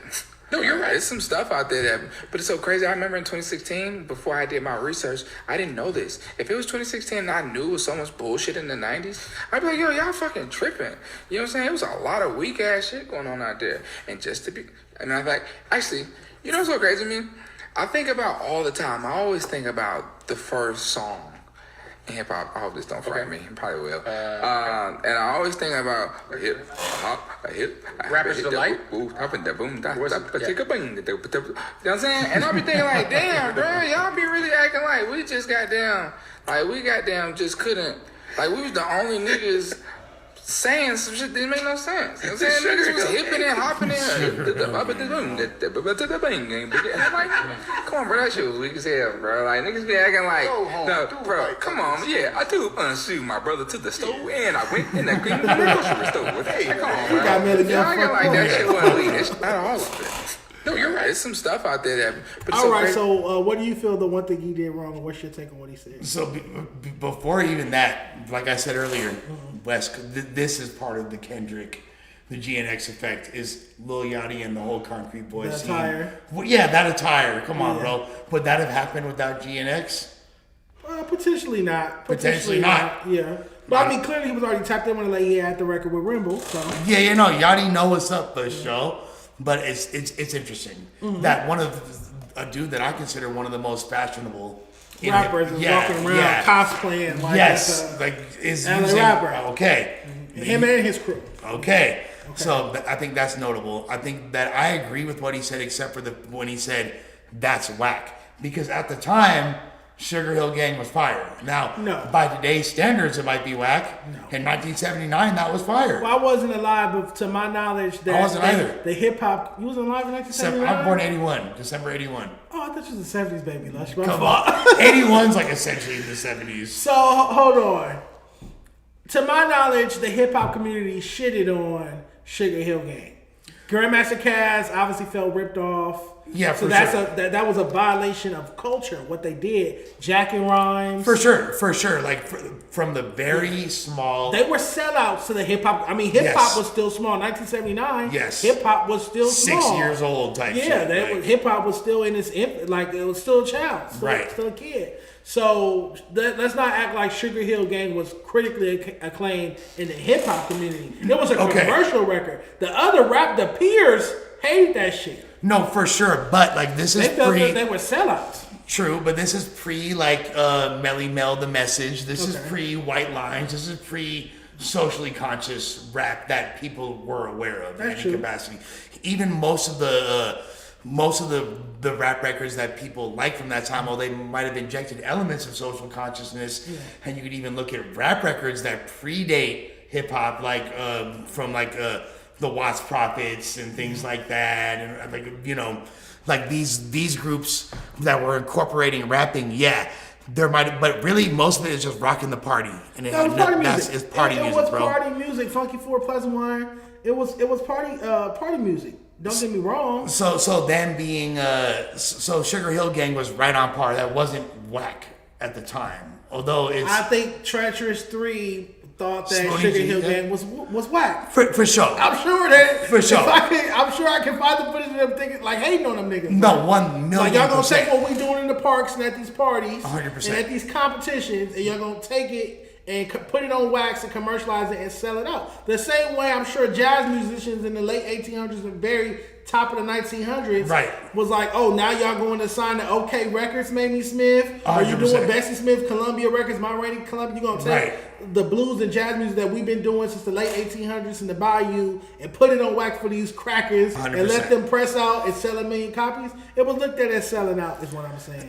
Yes, of course. However, that is still like the cultural benchmark that most people can cite as the first time they heard. First hip-hop Hip-hop, record. you know but what I'm I'm saying? sure Cold Crush Brothers hate that shit. Yeah, of course. Spoonie G and the Treacherous Yeah. 3 hate it. Cold Crush and the, like a lot of They the hate forefathers it. ain't Yeah. rocking with that. And yeah, obviously the message and all this, like I was like, okay, this one fool is really talking about some Yeah, finally, shit. broken like, glass everywhere. Finally, Yeah. and it's crazy to me that Mac Wop didn't know who Melly Mel was. Did you see that? That's funny because Mac Wop actually knows about the culture. So You didn't see that? It was over. It was about a year or so ago on Apollo. The chat was like bringing up something with Melly Mel. He was like, "Who's Melly Mel? Who are you talking about? I don't know. Oh, I don't know who that is." Like, you don't know the first rapper to ever say He's something important tripping on a recorded record. But he knows for sure. He's heard like Everybody's heard don't the message. push me. Yeah. You feel me? Like, Yeah. and he's for Melly sure Mel, heard white lines. There's no Kendrick without Melly Mel. There's Come no on. any of these guys with Yeah. anything to say. Kendrick's DNA doesn't exist without that. Yeah, without Melly Mel. Yeah. So with that being said, like that's my main. Everything else that he said, I agree with. I feel like Yachty is 100% right. There's been weak rappers before. There's always been weak rappers. There's always been weak rappers, and like him saying we wasn't the first fools that were saying a bunch of bullshit. Gibberish. That's No. also true because look at even the groups that we love from the 90s, like Das Effects, Yeah. like the Fooshnickens, and these guys are great. Just And we saying love stuff sometimes. Bump, stickity, bump, bump. I got that old, bo. That's Yeah. the first bar of the biggest. Fucking Young MC. There's always been gimmicky or less lyrically talented rappers in hip hop. But these are even like the people that I'm mentioning, like Das Effects are considered like the paradigm of hip hop. This At is the like, time. yeah, like this is like really culturally important. And they still are. It's But hits and misses. It's hits and misses. Culture don't always get it right. and like my thing is like I think that because Ebro was so adamant about like I'm gonna be here, and that's like on some famous last words shit. He said, I'm going to be here in 10 years. Where you You finna talking be about at? Ebro the Dictator? Yeah. According to Fat Joe? And here's the thing. Yeah. I respect Ebro. Ebro was doing college radio in Sacramento. Yeah, because he's from West Coast. Yeah, he's from Sac. Yeah, You yeah, feel me? yeah, Like, NorCal, yeah, which is so crazy because he totally sounds and acts like a New Yorker. Like Most people do not know that Ebro is from out here. he seemed like a bitter old head. From Same with fucking Sway. Brooklyn. Same with Sway in the morning. People don't know. Yeah. Sway is from East Oakland, Yeah. 23rd Ave. Like, come on, bro. Like, Sway at least he let you know what time it is. He like actually repped the Bay and like he talked about the Yeah, West. that's Like, true. and like their whole shit, Sway and Tech was on the West Coast and they had Souls of Mischief and Crooked Eye, but going back to the mid '90s. You know what I mean? But over like Ebro, he was so adamant about I'm gonna be here. Yeah. You're not. They're not. He's still at Apple, but he's not at the station anymore. And Got the boot. I heard they blocked him. And guess whose music's still getting played on that station? Lil Uzi Vert. Yeah, that's true. Guarantee Oh, they- Uzi's a legend. Uzi's Yeah. a legend. He He missed was it. right. He dropped it. He missed that. He was right. And That's I like me shitting on Chef Boy, and then in 10 years, Chef Boy. or to pre-grams. How did That's warranted. Now that's more than warranted. I'm telling Tapri that he needs to do music videos and photo shoots and interviews. I don't think that's bad advice. I don't think it is either, but like I'm like, hey, like I'm kind of fascinated by this one. It's mystique? But and the thing is, it's hard because for me to even show, because I'm trying to show them to the other No Jumper people, and they're like, Can't show I don't him. even know what song to send, and then like I'll say like be like, yo, this fool is next, and they know that I know what the fuck I'm talking about, Yeah. but then they'll like stumble upon a random song and be like, oh, I don't get it. And I'll be like, Yeah, you gotta have the right oh, one. You gotta because have I the was right on ecstasy listening to his music for 3 hours straight. Trust me, I know I'm right. one. That sounds like a vibe. I know I'm right. Like, just shout out to Boe Jackman. Boe Jackman's in the chat. He's plugging their Boe Jack. Homieverse podcast. Make sure you check that out. All right, two more topics before we get out of here. Yes, Let's Sirski. go to it's over here. Stop doing that. Rock and Roll Hall of Fame. Did you see the nominees for the 2026 Rock and Roll Hall of Fame? Why do I feel like I remember it was Mariah Carey, Sade. I'm gonna pull it up right now. Hold on. okay? No, this was the weird thing to me. Why Lauryn Hill and not the Fugees? Because to be in the Rock and Roll Hall of Fame is supposed to be 25 years after your debut or more. But the score came out for 96 and and Education they had 98. and they had that Translator Crew album, Blood and Arm Reality, in like 94. So technically, they. Oh no, they definitely qualify. So you say that it should. I feel like it should be the Fugees. Why it's so? Because that way, if I'm the Academy, I get Wyclef and Lauren. But I guess maybe because of Praz's legal situation. How about that? They ain't want to touch Praz. Maybe because of the actual allegations or charges. So the Black Crowes, Jeff Buckley, Mariah Carey, Phil Collins, Melissa Etheridge. I don't know who that is. Amazing lesbian singer from the 90s, but you know about the original LPGA goddess, you feel me? Never heard of her. Lauryn Hill, Billy Idol. Big Billy Idol fan over here. NXS. Iron Maiden, Joy Division, New Order, New Edition, long overdue. Long overdue. Oasis, Pink, Sade, Shakira, Luther, Wu-Tang Clan, ain't nothing to fuck with. Man, this is a crazy lineup, fool. So who are we, if we have to pick, let's say 4 or 5? I think so, based on chronology, because Phil Collins is, like, the fact that Phil Collins not in there yet, he need to be in there, bro. That's in the air tonight. And he goes back decades. Like, he goes back like 10 years before that. Yeah, has all the Genesis. Phil Collins not being in there is egregious. Okay. So I'm gonna say Phil Collins. If we pull up the list, I again? got you. Here we go. So based on that, for sure, Phil. I don't see how. I guess Mariah Carey has to be on Mariah there. Carey Come on, deserves bro. it. 19 number one records on the Come pop on, bro. charts. Like, she's. Multiple diamond albums, and I mean multiple diamond albums. I'd put her on there just for "Shake It Off" alone. Just shake it off. Just on one song. Yeah, me. Man, she's so good. Luther deserve it. Luther had 13 consecutive platinum number one albums on the R&B chart. 13 consecutive. So okay, yeah, like I don't see the Black Crowes getting it before Billy Idol for sure. Phil Collins and Billy Idol. Billy Idol. Those are two white picks. Yeah, my two white picks. And Mariah counts for half. Yeah, exactly. 2.5. Okay. You got 2.5 white picks. Yeah. And I got Luther, New Edition, Mariah. Yes. I'm not mad because chronological order. Yeah, they came out before. Because Wu-Tang deserved it, but they didn't come out till 93. Billy Idol. Was it 93? Yup. 93. Chambers in 93? Yup. 92, 93? They might have had a single in 92. Yeah, okay. Protect Your Neck might have been 92, but they're, for all intents and purposes, cool. Oh, Rest in Peace Power.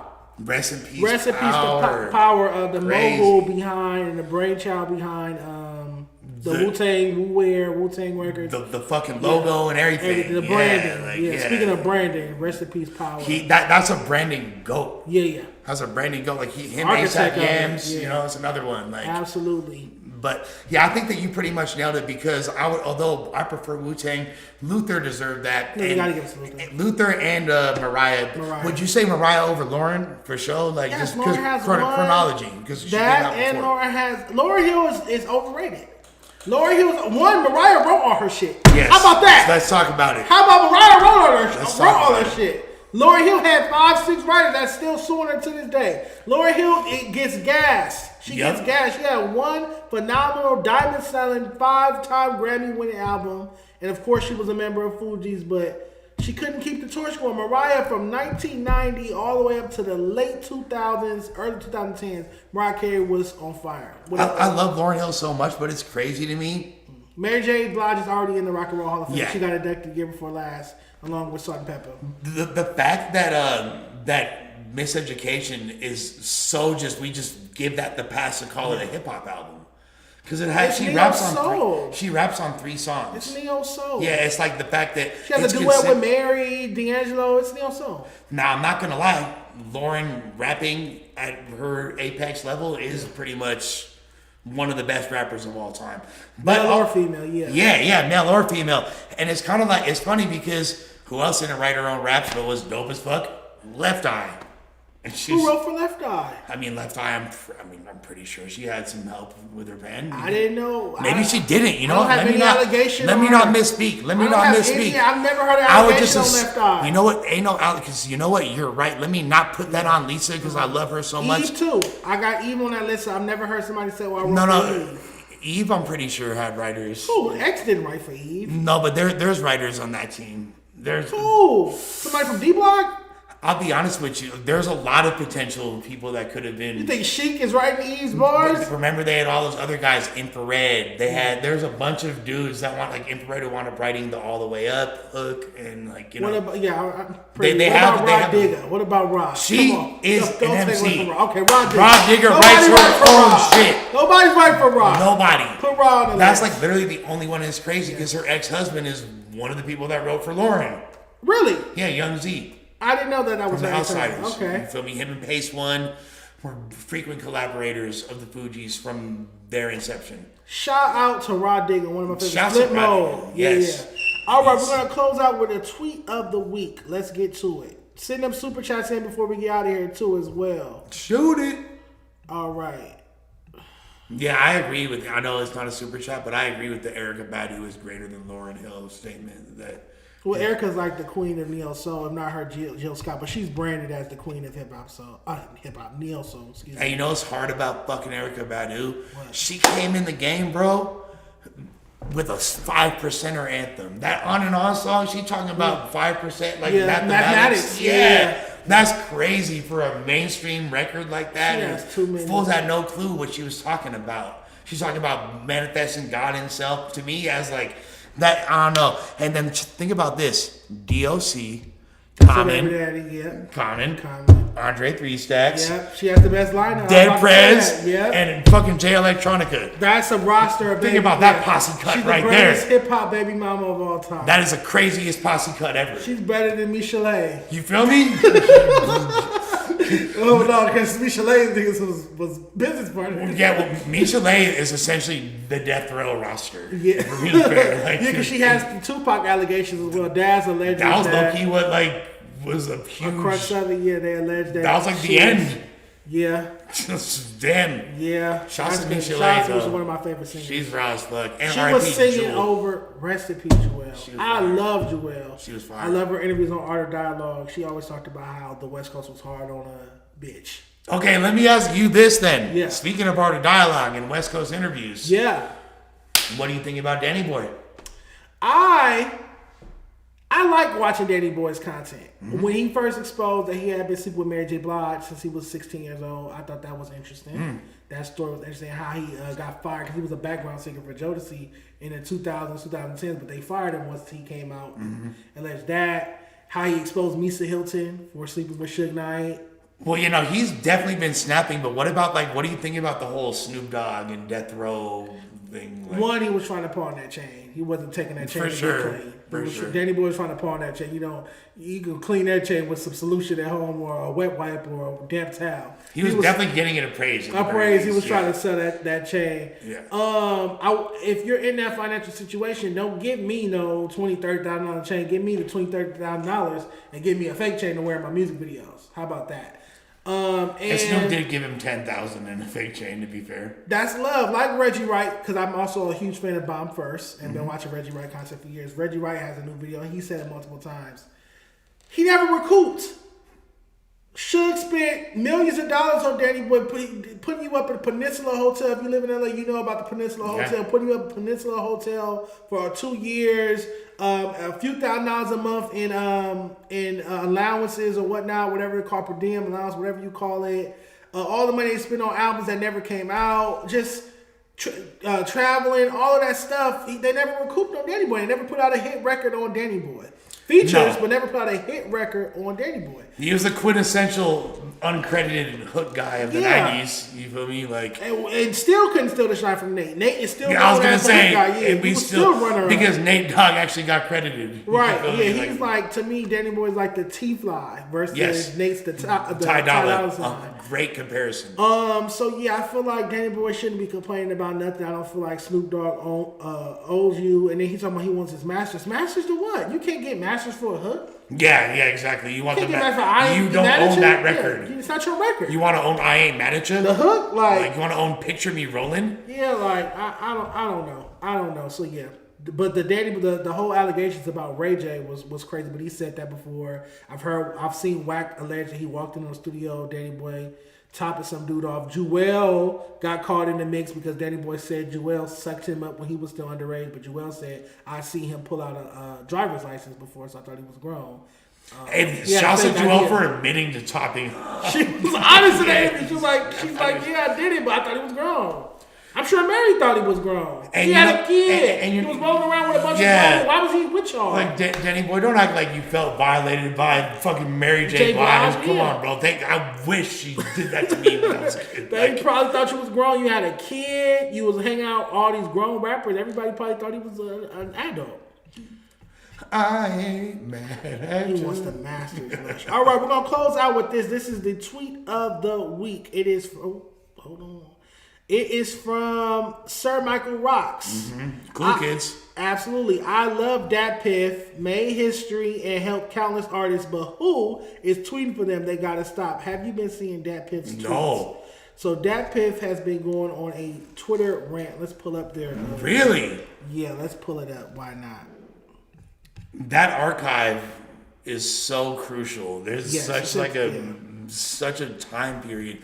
To me, one of the biggest losses ever is the fact that the MySpace archive is gone, because there's a lot of records that are now lost media as a result of solely existing on the MySpace music player. Is that how I'm gonna type it? Type shit. But yeah, so we're gonna see what the fuck that Piff talking about, because grace does tend to get fallen upon from these platforms that are antiquated. Hold on, let me try to pull it up again. Let me bring up browser. Twitter.com/thatpiff. And you type it, we're going to put X. That's definitely not it. All right, I'm going to read some. I do have some screenshotted. Actually, I have one in my DMs already. Don't worry about nothing. Here we go. What about that? So they're going on these rants. See? Before streaming, before blog, before links, DSP drops a midnight notification. There was the mixtape hunt. These guys are right. Here they like, come on, Ron. They're bringing up Ron G, Kid Capri, Brucey Bree, Red Alert. You know what I'm saying? Raleigh Ball, rest in peace. Like they going in. Okay. They're going in. Dat Piff is going in. They also made another tweet saying how all the labels owe them money for breaking their artists. I'm gonna actually go to their Twitter and read some more. No, so I'm glad, like, shouting out Ron G and Doo-Wop and stuff is cool, because like that really is where mixtapes came from. The origin of it. Like it really was. DJs putting them records together. 100%, and they were getting exclusive drops that weren't like, if you listen to a Doo-Wop tape or a Ron G or a Kid Capri tape from the 90s, it'd be all original. Like you'd see like Nas rapping over a fucking Helter Skelter instrumental or a J. Rue the Damager instrumental. You know what I mean? It'd be like, it was always crazy things that you would never see anywhere else. All right, so he'll find a way to blame Eminem for this. Benzino on a stretcher. Okay, that's the mixtape site. I would say maybe get a new marketing department. I don't know. A new social media rep? Yeah, I don't know who's in control of, but it's super, look, you're coming across super unked out and it's not tight. I feel like, and this is a good way to end it, the platforms, I feel like it's like if you stick to strictly music coverage in a traditional format, you're going to lose engagement. There has to be some shock value, obviously partly why I do the report card. Mm-hmm. There has to be some shock value. There has to be a wow factor. You have to get engagement. You can't just tweet, I like the new J. Cole album. For sure. Or you can't just tweet J. Cole has a new album out. Right. And think you're gonna stay in business. In fact, you gotta say like, damn near J. Cole's album is ass ? And then people, Yeah, and then, to get in even the if click, you really even like if you it, have a good review there, it still has to be. Damn, why is that? Why do you have to do those things to get engagement? it's just the nature of where we at right now, unfortunately. And I think that it's kind of it's a chicken or egg effect, but at the same time, like the industry, the content creators, we're the ones that are allowing this to continue because we control the content. That's true. So at the end of the day, we kind of got to look inwardly. Okay. Super chat. Thank you, Christina. She said, Common is not one of Erykah Badu's baby daddies, but DOC is. Shout out, y'all. You are right. Common is not a, but boyfriend. We were just talking about notable rappers Roster. that were, he definitely Hit that. made it clap for a while. And she changed the way he rapped, had him simping, you feel me, talking about... He ain't been the same since. Yeah, he ain't been the same since fucking the light. That whole Electric Circus. I blame Erykah for that album. And another $10 from J3SLV. Shout out to you guys for the super chats. So we're going to close with this. They want us to talk about the Blue Bucks Clan situation. Are you privy to it? Unfortunately. Hey, first Blue Bucks breakup. Now every day I wake up. Somebody got a problem with Dejon? Heart of the city, man. Good one. That is devastating, though. No, it is. And I've known about this for a while. I didn't report it when I first found out about it over a year ago. They're falling out because I was always hoping that those gentlemen would make up. And handle it. I didn't want to be the bearer of bad news. I thought Neezy, DJ, and Jeezy would sit down and just squash whatever they were dealing with. But Neezy's been coming to me with these grievances for a while. I won't lie. What to me, like I noticed that something was severely wrong when that Draco project didn't come out. Like it got like that whole thing. They're saying that was Capitol Records doing that, but that doesn't make sense because it's like obviously they're hugely inspired by Draco. Draco is gracious enough to do a whole tape with them. And then why would their label not put it out? Wouldn't that benefit you? That's the kind of shit that we were just saying needs to happen. It's like beyond like the collaboration from different cities, bigger artists from the current wave blessing and passing the torch or keeping the torch ignited. That was lit that Draco did that, and the fact that those guys dropped the ball on that coming out, whether or not it came out for evening for like a half second, right? And then it was gone the next day. And I believe there's still a couple songs that nobody's heard. Like there's still a couple of Draco verses, like on records with Blue Bucks that people still have not heard. That makes me. That was the beginning of the end. After that, they did the Hit Boy project that was not well received. That same year, they dropped a project with Bino out the Blue Bucks the day after Christmas, when nobody's checking for new music, when the industry is shut down, nobody's there to cover it. And we haven't seen a project from them since. And there's a couple records on there that could have easily been like singles, and they have other Stop Moping and stuff. Like they had other records with Bino before. I was like, this is like a good hook man for them because they're not really like that's their name though. That's their title. Bino to sing. He kind of brought the package together cohesively. I felt they were out the blue. They were label mates. So let's react to this clip before we get out of here. Neezy on what's P Nice show called? Oh, okay. He on this P Nice show. Yeah. Shouts to homie P Nice though. Yeah. He's actually that show's moving going the needle. Up. It's going up. Why am I clicking And his guy E Will about to trunk him with King Pill. I don't know if you've seen that, but they about to be on the next. That's I want to say P Nice cousin or like that's his homie for sure. He's about to square up with King Pill. Yeah, they on the next fighting card, the next 11-11 card. I might end up having a block King Pill. He leaves sexual comments on man, big thighs or big booty and come on, Pill. Sex playing me. But all right, so LA rap duo Blue Bucks Clan have allegedly split up after drama with their manager. Neezy, let's check it out. I heard y'all had broke up though. You know what I mean? I heard the rap group had broke up. Or explain that to me a little bit. I can't really explain it to you. Niggas didn't pay me my money about 2-3 months ago, and they've been under the radar ever since type shit. I heard y'all had broke up though. You know what I mean? I heard the rap group had broke up or. That's Jeezy right there? No, that's Neezy. Oh, okay. That's Neezy. Okay. He goes on to say in this same interview that he spent over $100,000. He doesn't have an exact amount, which is a little odd. In like the initial breaking them. Yeah, breaking in. Haircuts, jewelry, clothing, paying for the videos, paying for studio time. I mean, that sounds reasonable for like for their initial 2019. But he didn't sign them contractually. However, he does own the name Blue Butts Clan, which is why he still has a store on Pico, and he can print up as much Blue Butts Clan merch as he wants to. Right. He said that up until recently, a few months ago, he was getting his cut from them. I guess he's taxing them a cut for using his name when they do shows or put out a record. And up until recently, he stopped getting his money. So now they're at a standstill. You guys can't drop a Blue Buzz project. You guys can't do shows unless I get my cut. They're not. He feels he's owed money. I see him on the story. He's calling out fades with Jeezy. And he's saying DJ's hiding from him. What's your take on it? Well, that's what I want to know is are Jeezy and DJ still on the same accord? Because at the end of the day, that's all that matters. That's really Blue Buzz. That's what people are saying.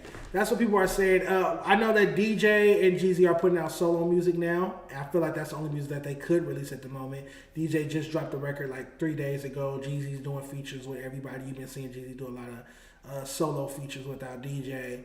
I like them better together. Of course we like them better together, but they're not bad apart. Is what No. And they're both individually talented, but they just go so. That's kind of what made them unique. Yeah, to me they were like a lightweight Draco Ralfy.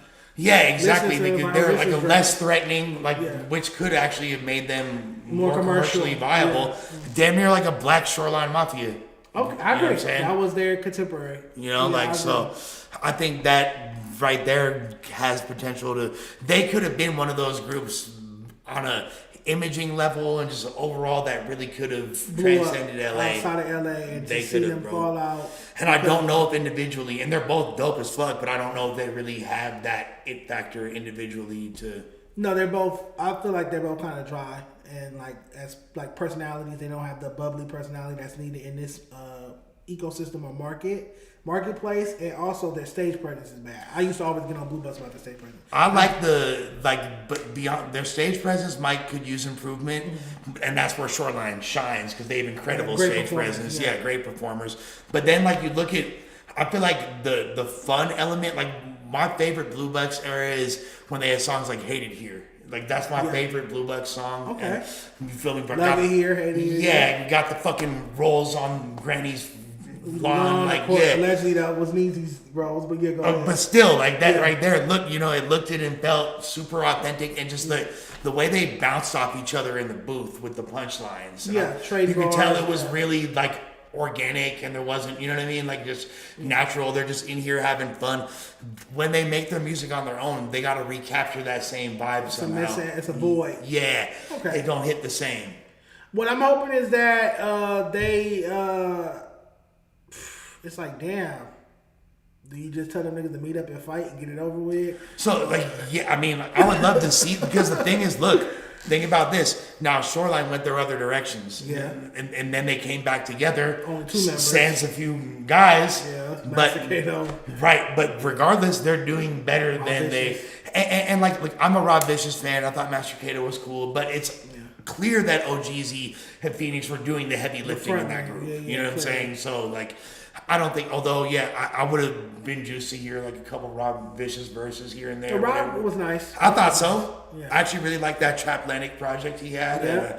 He had features with fucking Bang Gang Lonnie and stuff. Oh, Trap House. That's one of his best verses as well. Yeah, he robbed. But, I feel like I would just like to see Jeezy and DJ save themselves the time of not being together and work together. Yeah, work together. We want to see y'all. We want to see a Blue Bus Clan come back. I know Pot Lord is heavily disappointed. He's the biggest Blue Bus Clan. Yeah, he loved Blue Bus of all time. And I get it's even. Think about this, bro, because we don't get Frosty. We're never gonna get Frosty and Almighty. Suspect, no. That would be. But am I lying if I say that the whole city would listen to a Frosty and Almighty tape? I think that would be a comeback for them. I think that's the only way that they can make a comeback. I think the the whole only city way will listen to Frosty that. and Suspect could be took serious again in the music scene is if they come together and make music. I feel like everybody would have to tune in. It would be so viral and such an important conversation that everybody would at least have to give it a listen. It's funny because like Almighty really checks a lot of these boxes. You Yeah. know what I'm saying? Like if he actually was just consistent with his output, he's in these conversations. Frosty too. Okay, hold on. Do you think that being a potter regularly on No Jumper hurts Almighty Suspect's image as a rapper? Same thing I asked Ralfy on Monday. I said, do you think being a No Jumper host takes away from your musicianship? I think that it definitely could. You know what I mean? And it definitely could for a lot of people. It could be aura shattering. Yeah. Now, with Ralfy, I don't think Ralphie's on there enough. I think him just doing the news on like a weekly basis is... He's not synonymous with No Jumper yet. Yeah. And he still has his like Ralphie's made it quite clear that rapping is not his priority. You know, it's one of he's really trying to do the streaming thing. He's like, he's got his hands on a lot of different pots, you know, the whole merch. Yeah, like managing and just like essentially running the operations, him and Evil for Sync Team. So like there's a lot of he's got a lot going on. But as a rapper, he's still fire. But I think that with Suspect, he's had a lot of altercations. He's had moments which could have potentially he's synonymous with No Jumper. Take away from his aura as a rapper. You know what I mean? Like, but I think that people are gonna know you as what you show them. So like a lot of people didn't know me as an artist because I was hosting battles. They didn't know me as an artist because they only see me as on No Jumper. As a host. So I have to release music to remind people, hey, this is rap too. Yeah, I can rap too. So I would just encourage Sus to, and I know he's got legal situations, he got a kid, he got all kinds of shit that make it difficult, you know, and same with Frosty, you know, so, but them together would be better, right? I would love to see Frosty and Suspect come together. To my knowledge, they fell out over a female, so that's trivial. And also to my knowledge, there's been things that have been done since then that is kind of makes it so it'd be difficult for them to, although I wish they would, you know. But all right, y'all, it's been a dope, great A Day in Lane live stream. Dark Rainbow, you know, they replaced Gummy Bear with Dark Rainbow. I fuck with Dark Rainbow. I like Dark Rainbow a little better than Gummy Bear. Sounds a little tougher. But for sure, Lush, I appreciate you. Thank you for pulling up. You already know. Yes, we got to work on this concept. I like this tandem for great real. hip-hop content. All right, make sure you like, comment, subscribe, all that good stuff. And I'll catch you guys next time. Yes, Sirski. Where is my mouse? Where's my snare?